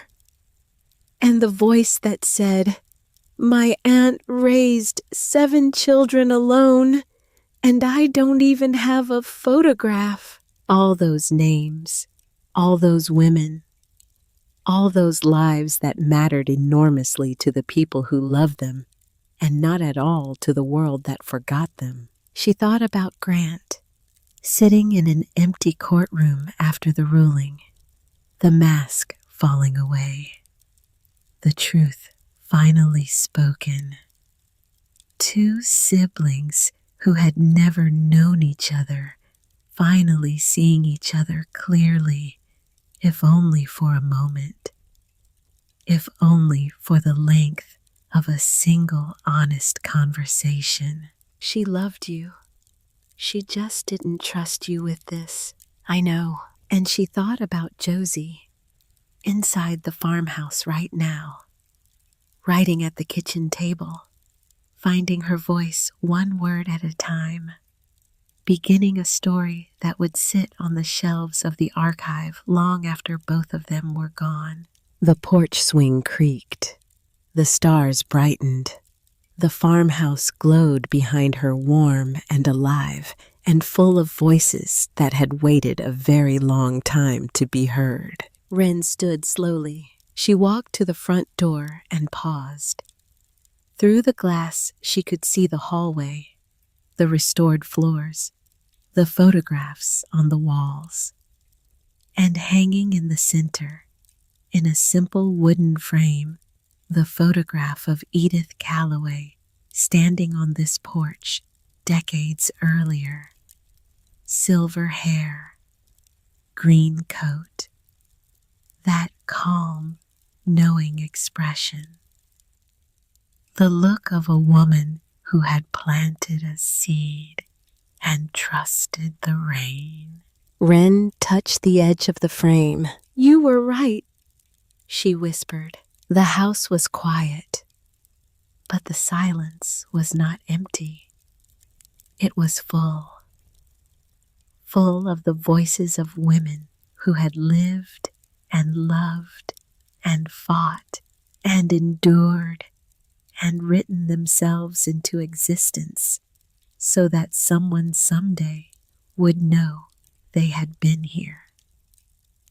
Full of the scratch of a pen on paper coming from the kitchen where a 14-year-old girl was adding the newest voice to a chorus that had been singing for 130 years. And standing in that hallway, her hand resting on the frame, her grandmother's face smiling back at her through the glass, Wren Calloway finally understood the inheritance Edith had left behind. Not the farmhouse, not the archive, not even the stories themselves. The inheritance was belief. Belief in a 10-year-old girl sitting by a window. Belief strong enough to survive death. Belief patient enough to wait decades for the right moment. Belief fierce enough to hide rooms behind walls and lock secrets inside iron safes and write letters that would not be read until the only person they were meant for was ready to hear them. Edith had looked at a lonely child and seen a keeper, and she had been right. Wren let her hand fall from the frame. She opened the front door. Warm light spilled across the threshold. The smell of the kitchen reached her. Herbs. Bread rising. Something that could only be described as home. Inside, Josie looked up from her notebook and smiled. A real smile. The kind Wren had waited her whole life to see on a face like that. The smile of a girl who was beginning to believe that she mattered, that her words mattered, that the story she was writing line by careful line was worth the paper it was written on. Wren smiled back. Then she stepped through the doorway into the house into the life she had built, into the legacy she would carry forward. And she closed the door gently behind her. Outside, the stars burned above Cedar Hollow. The hills stood dark and patient against the sky. The wind moved through the garden, across the lavender, past the bench where Dorothy Sutler's name was carved in brass, and up through the branches of the old oak tree that had watched over the farmhouse for longer than anyone alive could remember. And the house stood the way it had always stood, the way it would continue to stand. Not because of its walls, or its roof, or its foundation, because someone had chosen to stay.